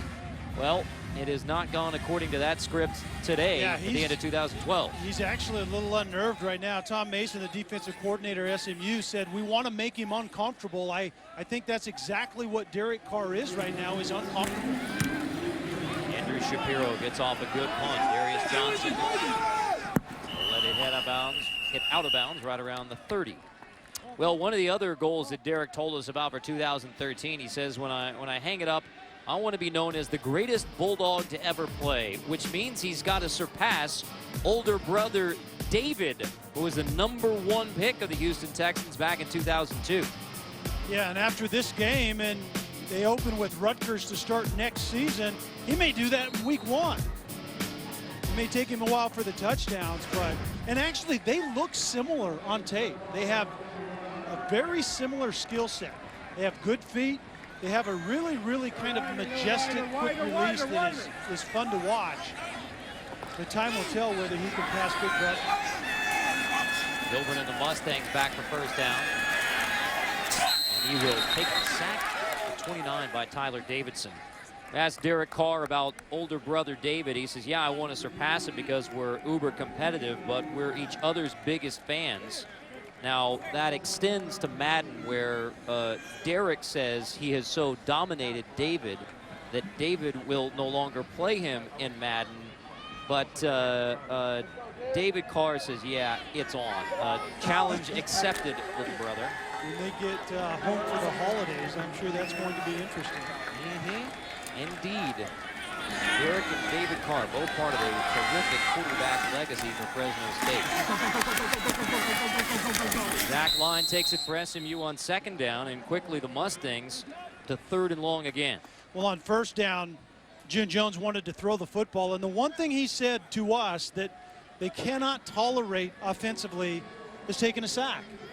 They want to throw it on 1st down. Gilbert was indecisive, takes the sack, and now it's defensive advantage big time. And when you're talking about a pressure defense, that's a tough road to hoe.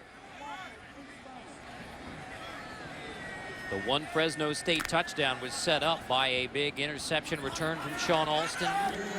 The Bulldogs have 6 INTs for TDs this year. They could use a game changer quickly. Gilbert looking long on 3rd and 10, just overshooting Derek Thompson. Alston in coverage. Yeah, Derek Thompson absolutely ran right by Alston on a simple go route outside, and Garrett Gilbert just airmails him. Keep this one in bounds and give your receiver a chance to go get it right there. I don't know if Alston was expecting Thompson to settle down a little bit, but that is a huge missed opportunity for SMU. 3 and out for the Mustangs. Evans fair catch at the 21. Now the numbers have not been huge for Garrett Gilbert, but his team is up 29-7. And look at the rushing yards compared to Carr's. Yeah, and I think that's the key right there, because in that are some design quarterback runs, but it's also some really good decision making, especially in that first half. But neither quarterback has really gotten to a consistent rhythm, and it has to do with the style of defense that they're facing. It's a disruptive, change the picture late kind of defense that is tough to be consistent with. Get the jersey sewed back together for Garrett. Now, mind you, when we look at Derek Carr's minus 38 rushing yards, those are all on sacks. College football, the sacks come off of rushing yards. Never made much sense to me. Evans makes the grab and takes the punishment for it for a very little game. Randall Joyner finishes it off. But it is indicative of the way Fresno approaches things defensive or offensively. Is Derek Carr is not a quarterback zone read guy. That's Robert Rouse's department. So the running game is kind of downhill. They get to the edge once in a while, but his extension of the run game is Carr delivering screen passes out on the perimeter. Sanders backs off in pressure, so Carr audible.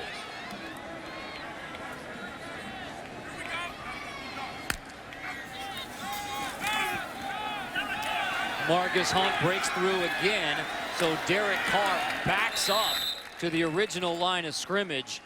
Margus Hunt gets in the backfield and blows up another Fresno State play. And it was a triple team again. You have the guard, the tackle, and then Rouse is coming up inside.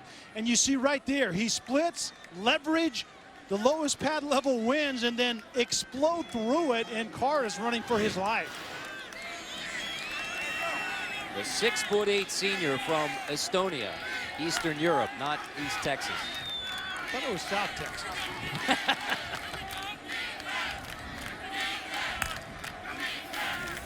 Into 3rd and 9. Here they come. Carr flinging on the run. Incomplete. Intended for Burse. Joyner gets the pressure, and now Fresno State goes 3 and out. And that was a missed opportunity for Carr because Burse had gone to the corner, and there was a window to throw that into. But you also see that Carr is reluctant to run the ball. There were some rushing yards there. We could see it from up here, and he's a thrower when he breaks contain. He doesn't want to run the football at all. So back-to-back 3 and outs. Andrew Shapiro. Fair catch called for by Johnson right around the 45. Chance to look at today's perfect play brought to you by Reese's. It would be pretty much anything Margus Hunt has done. Yeah, we have our choice of about 10 of them. We're right there. The sack, the fumble, more pressure. He already has a pretty decent highlight reel. He blows up the run game right there and forces another fumble and is having fun doing it. And I don't know where the ceiling is for this young guy. I mean, he's just learning how to stop being a world-class track athlete and be a very well-paid defensive end when his days here are done. 2 sacks, 2 forced fumbles, a safety. And he has drawn the entire offensive line to try and block him, and he's still winning as Garrett Gilbert goes scrambling for a first down. And that's where you see June Jones's offensive adjustment is they're running the football with the quarterback, and he told us he doesn't want to do that. He's a former quarterback himself, and he knows that quarterbacks typically do not like to be exposed in the run game, but it's the best thing they have going right now. June Jones, who took the Hawaii Warriors from a winless season to back-to-back conference champs, and the time when they were in the WAC all the way to the BCS, then came to SMU, built the Mustang program. It had been 25 years between bowl trips after the infamous NCAA death penalty of the 1980s. 25 years until SMU made it to another bowl game, and that was here 4 years ago at the Sheraton Hawaii Bowl. A return trip for June Jones, and here he is again with a SMU record 4th straight bowl appearance. Yeah, that turnaround is pretty valuable. I mean, that's a long drought not going to a bowl, and June Jones just has a way of coming in and getting that type of thing done in places you wouldn't expect that he could do it. Line takes it on 2nd and 5. Dropped after maybe 2 yards, a 3rd down coming.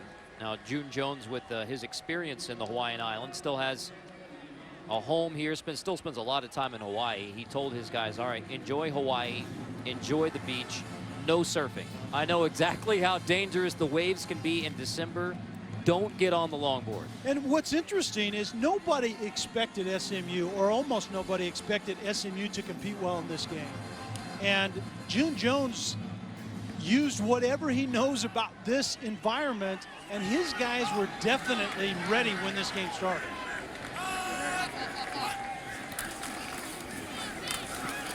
Gilbert rolling away from the pressure. Now he takes the sack on 3rd down. Tucked it once, but then Donovan Lewis got around the end for the sack. And initially, Garrett Gilbert was looking for Darius Johnson in the slot, and Darius Johnson got held up on the line of scrimmage a little bit, and the timing just was not good for that route. 4th sack by the Fresno State defense will send us to the 4th quarter.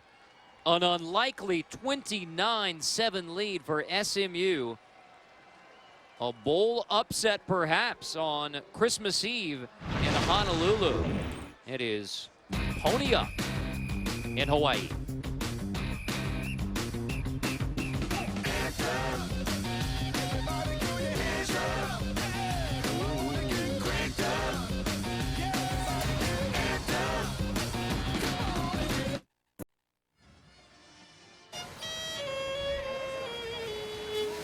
Some ecumenical Santa Claus here on the beach in Waikiki. I know he knows Hava Nagila as well on the violin, so an all-inclusive Santa. What are you talking about?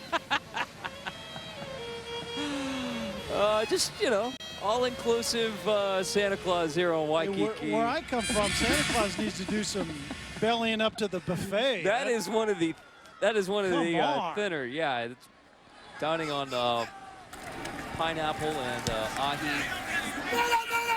Put on weight that Right, Apu. Johnson has to run that one back inside the 5.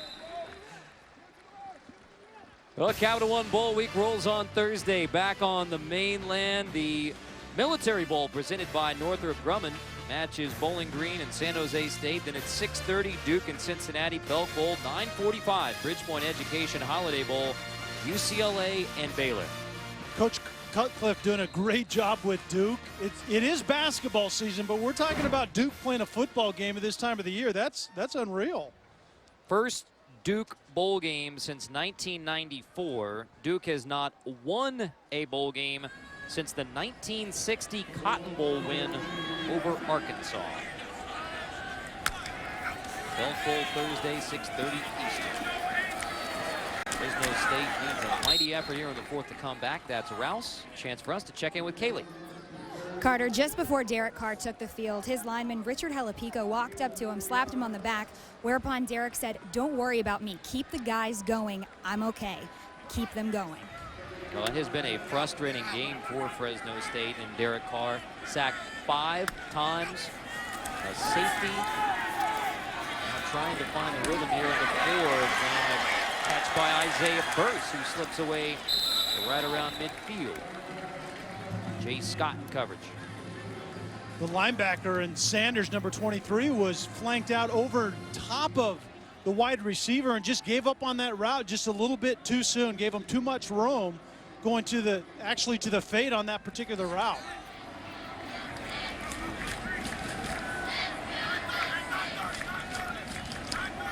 From the SMU 49. Derek Carr. Heaving low and caught. Devontae Adams inside the Mustang 20.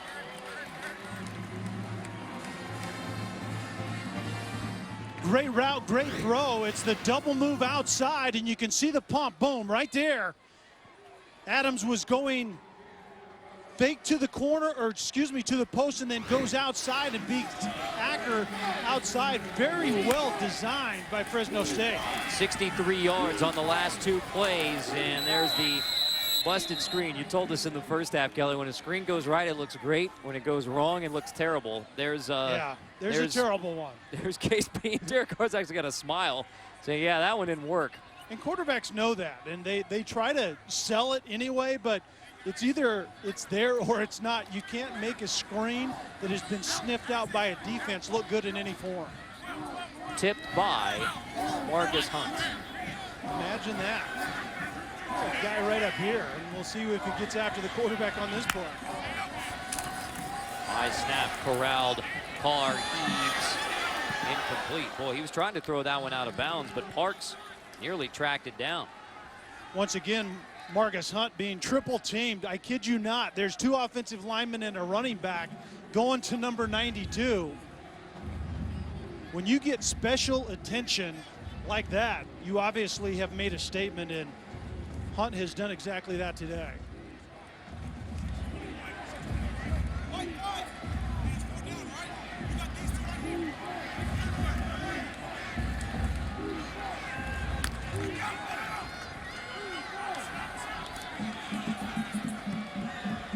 On 3rd and 10.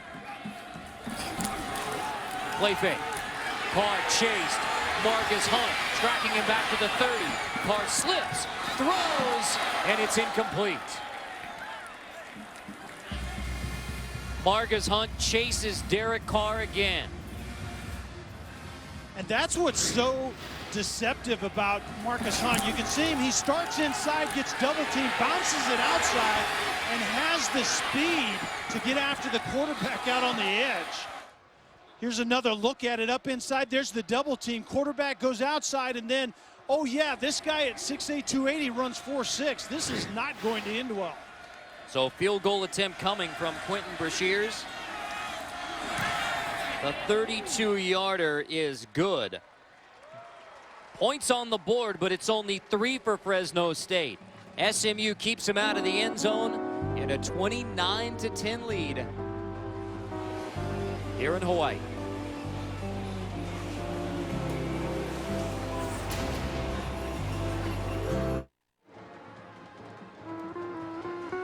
You bring your family out for Christmas week for the Sheraton Hawaii Bowl. Stay at the Sheraton Waikiki next year. This is the view you get. Is that sunrise from the Sheraton? Yes, it is. That is sunrise from the Sheraton Waikiki overlooking Diamond Head and Waikiki Beach. Well, been a fun trip for those who came out here to watch SMU. For Fresno State, not so much. It's 29-10 Mustangs on the Bulldogs. Carter Blackburn, Kelly Stauffer, Kaylee Hartung.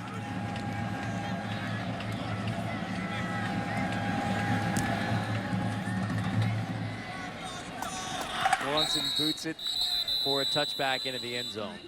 Well, it has been, despite being down 19 points, it has been a heck of a year for Fresno State under their first-year head coach, Tim DeRuyter. And we visited with him about the program he inherited from Pat Hill after 15 years. Tim DeRuyter couldn't have been more effusive in his praise for his predecessor at Fresno State, Pat Hill. Oh, yeah, and he talked about how beloved that Pat Hill is in 15 years there, and had a really nice program, kind of go anywhere, play anytime type of mentality. And Tim understands that the cupboard was far from bare when he came here, especially in the skilled player department, speed-wise, athleticism, had to do some tweaks defensively, but he has the guys to get this done quickly, as we've already seen this season. Garrett Gilbert takes the sack on first down, and Coach DeRuyter said Pat Hill has texted him throughout the season. When he first took over, spent 3 hours on the phone with him, trying to get him coached up on the personnel of Fresno State. Sent him a message this week. Enjoy the bowl trip and enjoy the game. And, of course, worked out pretty well for Pat Hill, who's now the offensive line coach with the Atlanta Falcons, the number 1 seed in the NFC. So, yeah. And I think that's how a transition should go. I mean, if someone's getting fired, it doesn't really end well, obviously. Nobody likes that. But you would expect nothing less from Pat Hill, and Tim DeRuyter certainly appreciates that. Jack line on second down. It's third down coming for SMU. 9 wins this year for Tim DeRuyter, who's in his first year as head coach, first head coaching position. The debut head coaches who have won more than 9 games are Kevin Sumlin at Texas A&M and Urban Meyer at Ohio State. Obviously, they're not in their first stop. Sumlin was at Houston prior to that, and Urban Meyer multiple stops, most recently Florida. So Tim DeRuyter, for a debut first-year head coaching position, 9 wins is the most by anybody in the FBS. Yeah, being a coordinator and an assistant for 20-plus years, and then all of a sudden you get a fly your program for the first time, and 9 wins is incredible.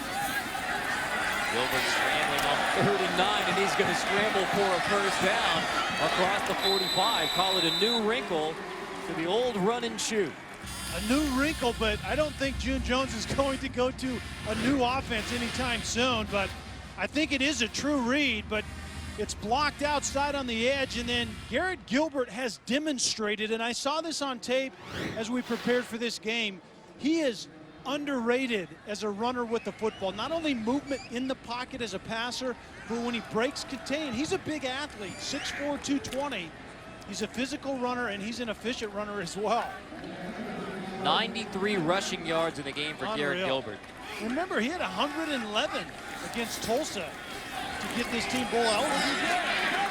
Darius Johnson on first down. So when the quarterback is running, that's going to make things easier on the outside. Yeah, it will be news when June Jones shows up in spring football running the triple option. That will be news. It's not going to be the pistol, Chris Ault Nevada pistol. Not going to happen. Which, by the way, Tim DeRuyter was the defensive coordinator at Nevada when Chris Ault, the head coach and offensive coordinator, unveiled the pistol. Yeah. And, you know, Tim DeRuyter said, all right, Chris, I know you love it. I know you love it. I'm not sure how great it's going to work. Now NFL defensive coordinators are trying to solve the pistol look. Running out of the shotgun here, SMU. Line close to the first down before Opala Ugo makes the stop. And this is the other role for Zach Line. When you have a lead with pressing in on 10 minutes in the fourth quarter, you want to kind of take the air out of the football, and Zach Line is probably the prototypical guy to do that with. 69 rushing yards in the game now for Zach Line, the senior from Oxford, Michigan. Unlikely running back star for SMU. His younger brother, Prescott, is redshirting right now for the Mustangs. So another line in line. Green is intercepted. Alston has his second pick of the game. And June Jones can't believe it. You call a play that you think is about the safest play in the game, other than a quarterback sneak, and Alston does a very good job of sniffing it out, and following the screener is exactly what he should do. Austin Fuller is the screen guy. Follow him, and typically good things will happen. But then to make the play on the football was the outstanding effort right at the end.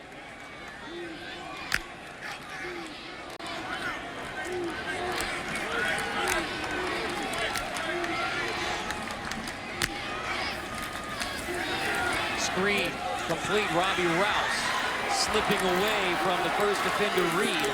Rouse to the 35. Fresno State trying to score quickly to get back in the Sheraton Hawaii Bowl. That's a 17-yard pickup. And we haven't seen Rouse split out wide, but he's actually been detached out of the backfield and played wide receiver quite a bit this year. And you can see right there the quick pressure. Derek Carr gets rid of the ball quickly as well. Motion again. False start. Offense, number 76. 5-yard penalty. First down. Can you blame him? Yeah. Fafita has seen too much of number 92, Marcus Hunt, and he's already having nightmares before this game is even concluded.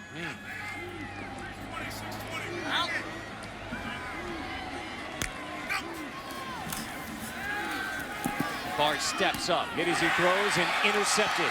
Taylor Reed picks it off, and the senior linebacker has blockers. Reed will take it all the way back, and for the 7th time this year, SMU has an interception for a touchdown.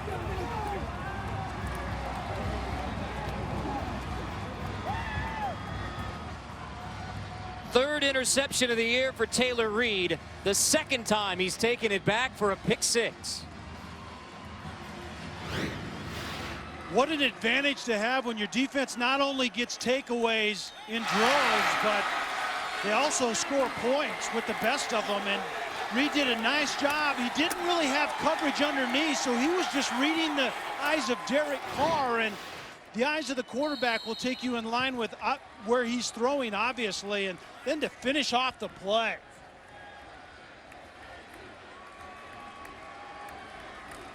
The senior from Beaumont, Texas, Westbrook High School, Taylor Reed, gets the interception, return for a touchdown.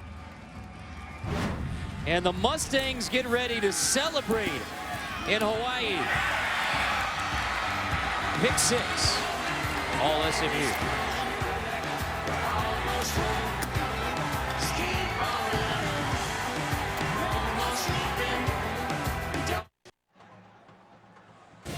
ESPN College Football, the Sheraton Hawaii Bowl, is brought to you by Hawaii Tourism. Create your own perfect moment with special travel offers at gohawaii.com/vacation. Walmart, more gifts, more Christmas. From America's gift headquarters, Walmart. And the Capital One Cash Rewards Card with a 50% annual bonus. I think that's a production crew from the Diamond Head Classic basketball tournament that's going on here in Honolulu with the little Sunset Cruise. Championship tomorrow night on ESPNU.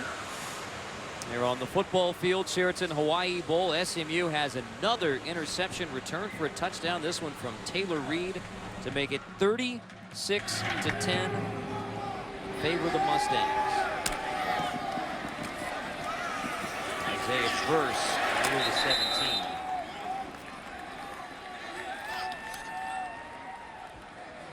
Now, both of these teams have been tremendous defensively, turning those interceptions into touchdowns. I mean, that is number 7 of the year for SMU. Yeah, it's one thing to turn the ball over, but it's a far another matter when your defense actually gets points. And it's amazing what SMU has done this year. The pick 6.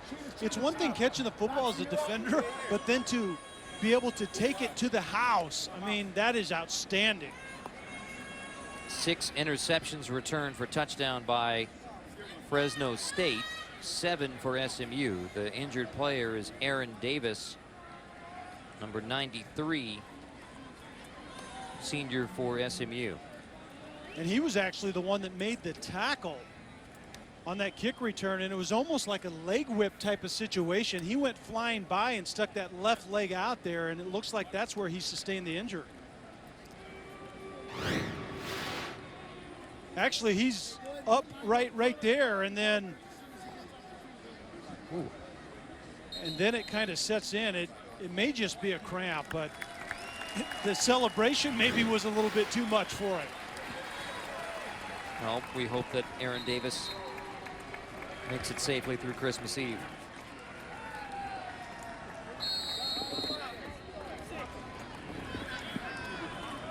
This bowl game, when you went down on your bowl pick'ems, Fresno State was the heavy favorite out here in Honolulu, and 9-3 co-champs of the Mountain West Conference, their first conference championship since 1999. First year in the Mountain West Conference, they shared championship with Boise State and San Diego State. Boise State's first year in the Mountain West.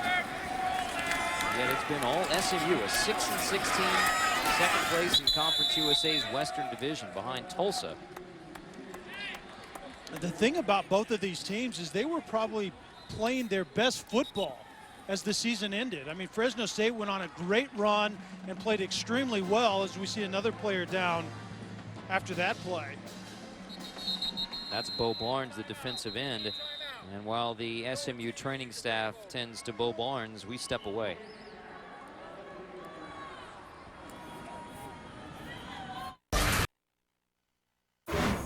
Looking back in Sheraton Hawaii Bowl history, last year it was Southern Miss over Nevada with then head coach Larry Fedora. 2010, Tulsa over Hawaii with then head coach Todd Graham. Go back to 2009. That was the Mustang win in their first bowl game in 25 years.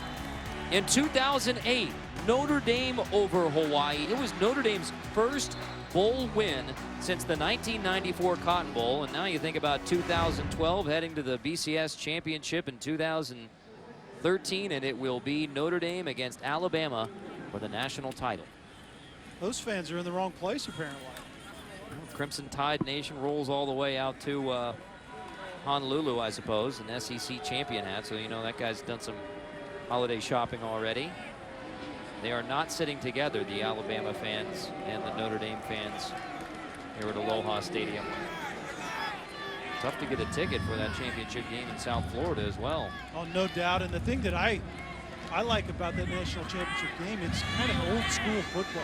I mean, line up, play in a phone booth, see who's toughest type of stuff. Great defense, run the football. Nick Saban has been vocal throughout the year talking about the new trends in football with the hurry up, no huddle. Speaking of not hurrying up.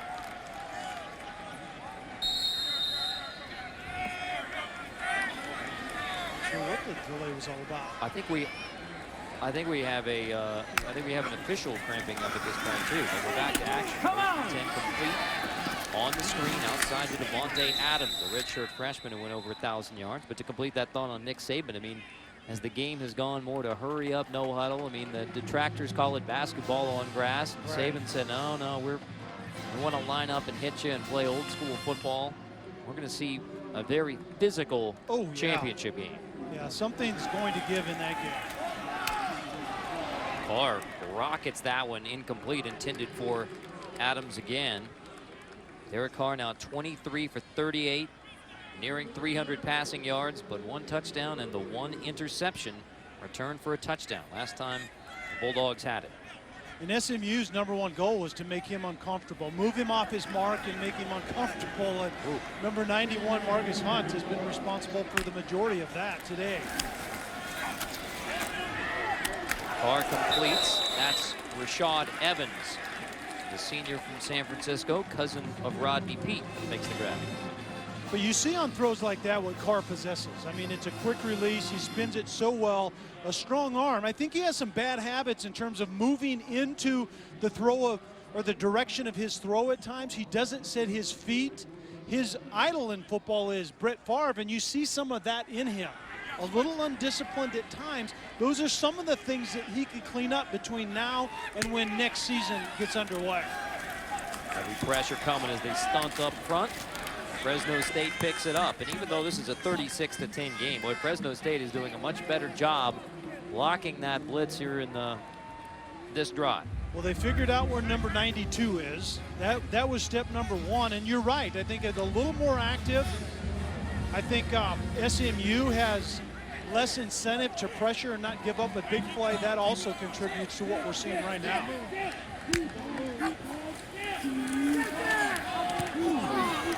Knocked away, incomplete, intended again for Adams. Robert Seals from his outside linebacker position did a nice job of dropping underneath that slant route that Adams was running and getting a hand on that football.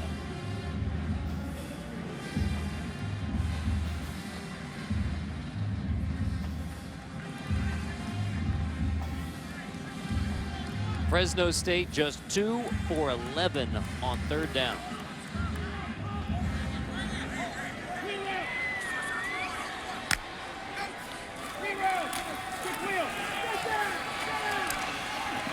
Carr throws back incomplete. Boy, Stephon Sanders nearly got another pick. That was off the back of the left guard, Mike Sines, and nearly into the hands of number 23 for SMU, Stephon Sanders. And once again, you see SMU not allowing Carr to get settled in the pocket. There was stuff there initially, there was protection, but it doesn't last very long against this SMU defense here today. 4th and 2, Fresno State going for it, down by 26 in the 4th. Carr is going to try and scramble, and he's going to take another sack. The 6th sack by the SMU defense. This one from Jagarrett Davis, the senior weak side linebacker. The Capital One Bowl Week rolls on 2 nights from now, back on the mainland in Detroit, Michigan. It is the Little Caesars Bowl, matching Western Kentucky versus Central Michigan. That would be Antonio Andrews and Zerlon Tipton, the featured running backs for those two. This is Western Kentucky's first bowl appearance since they went FBS. They won a championship when Jack Harbaugh was their head coach. Willie Taggart, an assistant. Willie Taggart Coached him to a terrific 2012 season and moved on to South Florida. Lance Kidby will be the interim head coach for Western Kentucky. There's Zach Line picking up a couple for SMU as the Mustangs look to run the football, run the clock. Yeah, it's time for Zach Line to close this thing out. And we haven't had a chance to talk about him much, but what a productive player. And to me, he kind of represents what I like about college football. He's a guy that didn't really have a place initially and ended up landing with June Jones at SMU and has had just a remarkable career. And June Jones says he's kind of the make-it guy at the next level. Won't be drafted high, if at all, but he's a guy that works hard and probably will end up playing at the next level regardless. Gilbert scrambling again. Third down coming. Let's check in with Kaylee.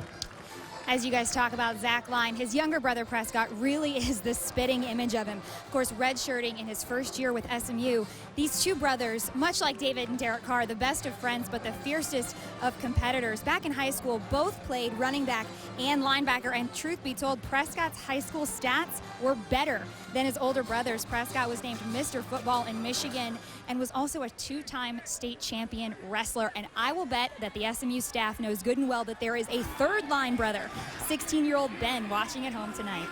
Yes, indeed, back in Oxford, Michigan. Gilbert drilled on 3rd down and 1.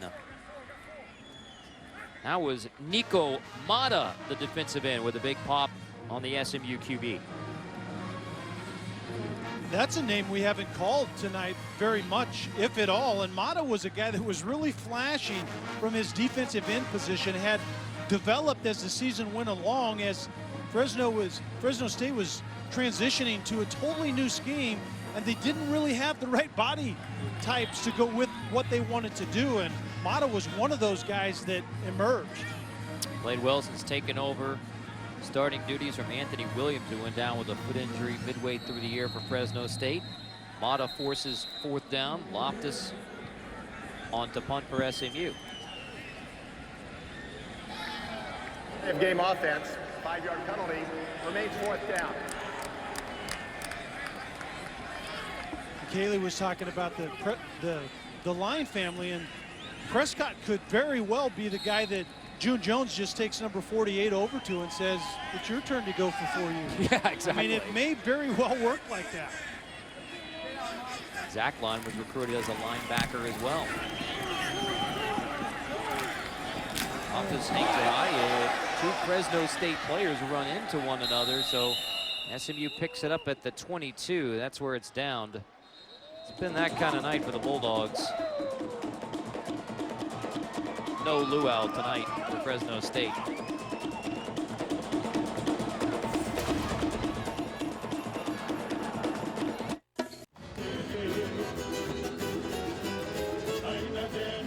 No luau tonight for Fresno State, but 2 nights ago at the Royal Hawaiian on Friday, SMU and Fresno State getting down at the luau.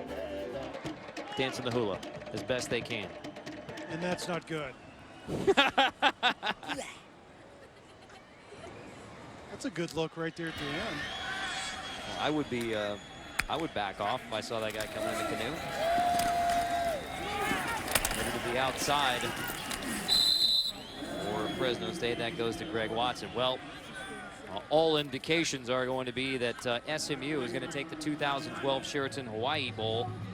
What do you think this means for 2013 for SMU, with the finishing with a 7-6 record and winning a bowl game? Positive note. Well, the momentum that they get from a win like this is huge. But they have a lot to replace on the defensive side. You know, June Jones coming into this year thought that because of the experience on the defensive side, we could kind of get our offense up to speed as the season went along. But now it's going to be that guy's opportunity to shine. Garrett Gilbert has to take a giant step forward and take charge of this team. Has a lot of playmakers coming back around him. His offensive line will have some of the issues solved, but there will be some defensive guys that they have to find. Lose Zach Line, the senior running back who graduates. Darius Johnson, eligibility expired. Garrett Gilbert for his senior season in 2013. Here's Derek Carr waiting on 3rd and 5. Burris takes it for a first down. And above everything else, Carter, they have to replace Marcus Hunt. And so I don't know who is out there that resembles him. Actually, I don't know that there's anyone in college football that resembles him.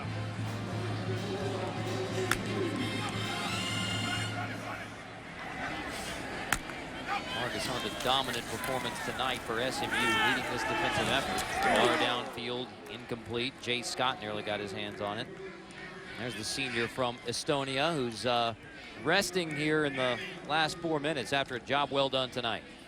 Man, and he was just absolutely a train wreck waiting to happen early in this game. He just simply dominated. And there were times where we saw that he was getting triple teamed and still got to the quarterback from time to time. And ESPN's Todd McShay had talked about that this guy is what everyone in the NFL is excited about. And he's going to play in the Senior Bowl, so he's going to go up against the best talent that's out there. And his measurables, I don't know that it's really been seen, certainly in recent years in the NFL. Carr runs for a first down to the 45. Marcus Hunt with 2 sacks, 2 forced fumbles tonight. That one set up a field goal. That one went for a safety. That one blew up the run game, and he's an excitable young man that really, I don't think the ceiling for him has been seen yet. 16.5 sacks in his career, 8 this season for Marcus Hunt. He also has 17 blocked kicks in his career. Hasn't gotten one tonight. He was nearing the all-time NCAA record. He has 9 blocked field goals. That's the NCAA record. And for his defensive performance tonight, Marcus Hunt is our Capital One player of the game. Yeah, and the stat line right there, just you can summarize by just absolute destruction from beginning to end in the face of triple teams in the second half at times. And the Poinsettia Bowl, BYU's Kyle Van Noy had a sack recovery, fumble recovery for a touchdown, an interception for a touchdown. And now Hunt with another impressive defensive performance, certainly up there, one of the best of the bowl season. Barr sent this one long. It's knocked away, intended for Burse. Jay Scott, the free safety, bats it away. The thing about Marcus Hunt that's so intriguing, I mean, obviously his skill set is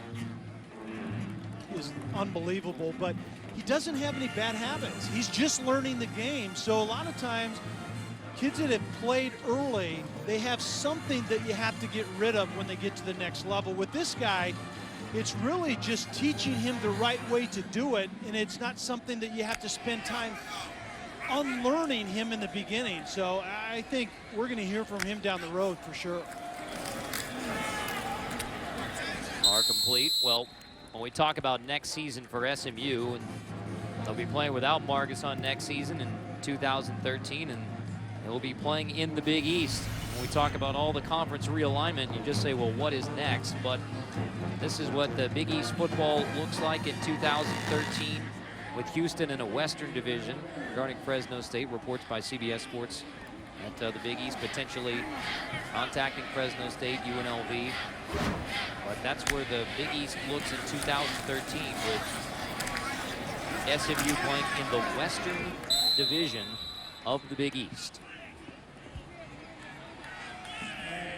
But we will, as always, with all the realignment talk, stay tuned. There are going to be changes with the realignment before we get off the air, quite frankly. Well, June Jones and the SMU Mustangs, the underdogs here in Honolulu, but they came out swinging a huge second quarter. 22 points in the second quarter for SMU.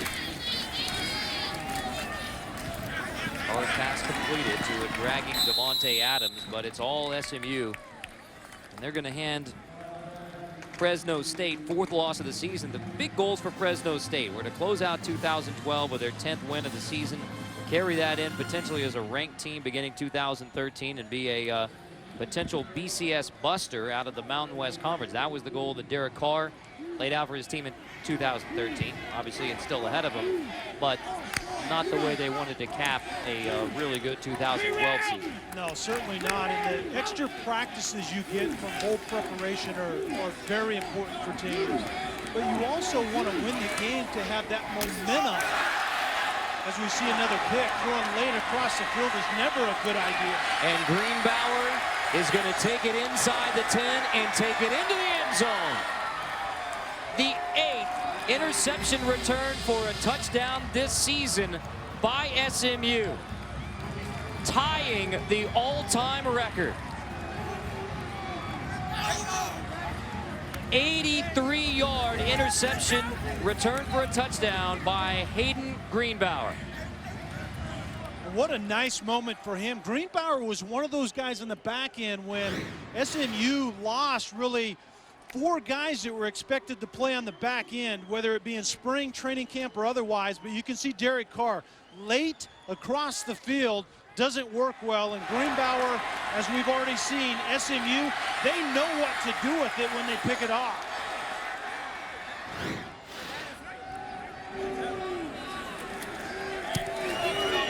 PAT sneaks in there from Chase Hover. 2 interceptions returned for touchdowns tonight by SMU. 8 on the season. All Mustangs, and there it is. The record set last year by Southern Miss is equaled by SMU. FBS single season interceptions returned for touchdowns. Well, we still have 1:14 left. Don't close your eyes yet. But June Jones obviously has to be pleased with the way his team showed up, and Greenbauer is the latest recipient of a bad decision by Derek Carr throwing late across the field. So it's going to be a happy return to the islands yet again for June Jones, the man who built the Hawaii Warriors into a BCS busting team out of the WAC, brought SMU back to the Hawaiian Islands after a 25-year bowl drought and won the 2009 Sheraton Hawaii Bowl. And now that group, who were playing as freshmen, come back as seniors. They're going to take another Sheraton Hawaii Bowl, and yeah, smiles all around and hugs of the familiar face June Jones here in Hawaii.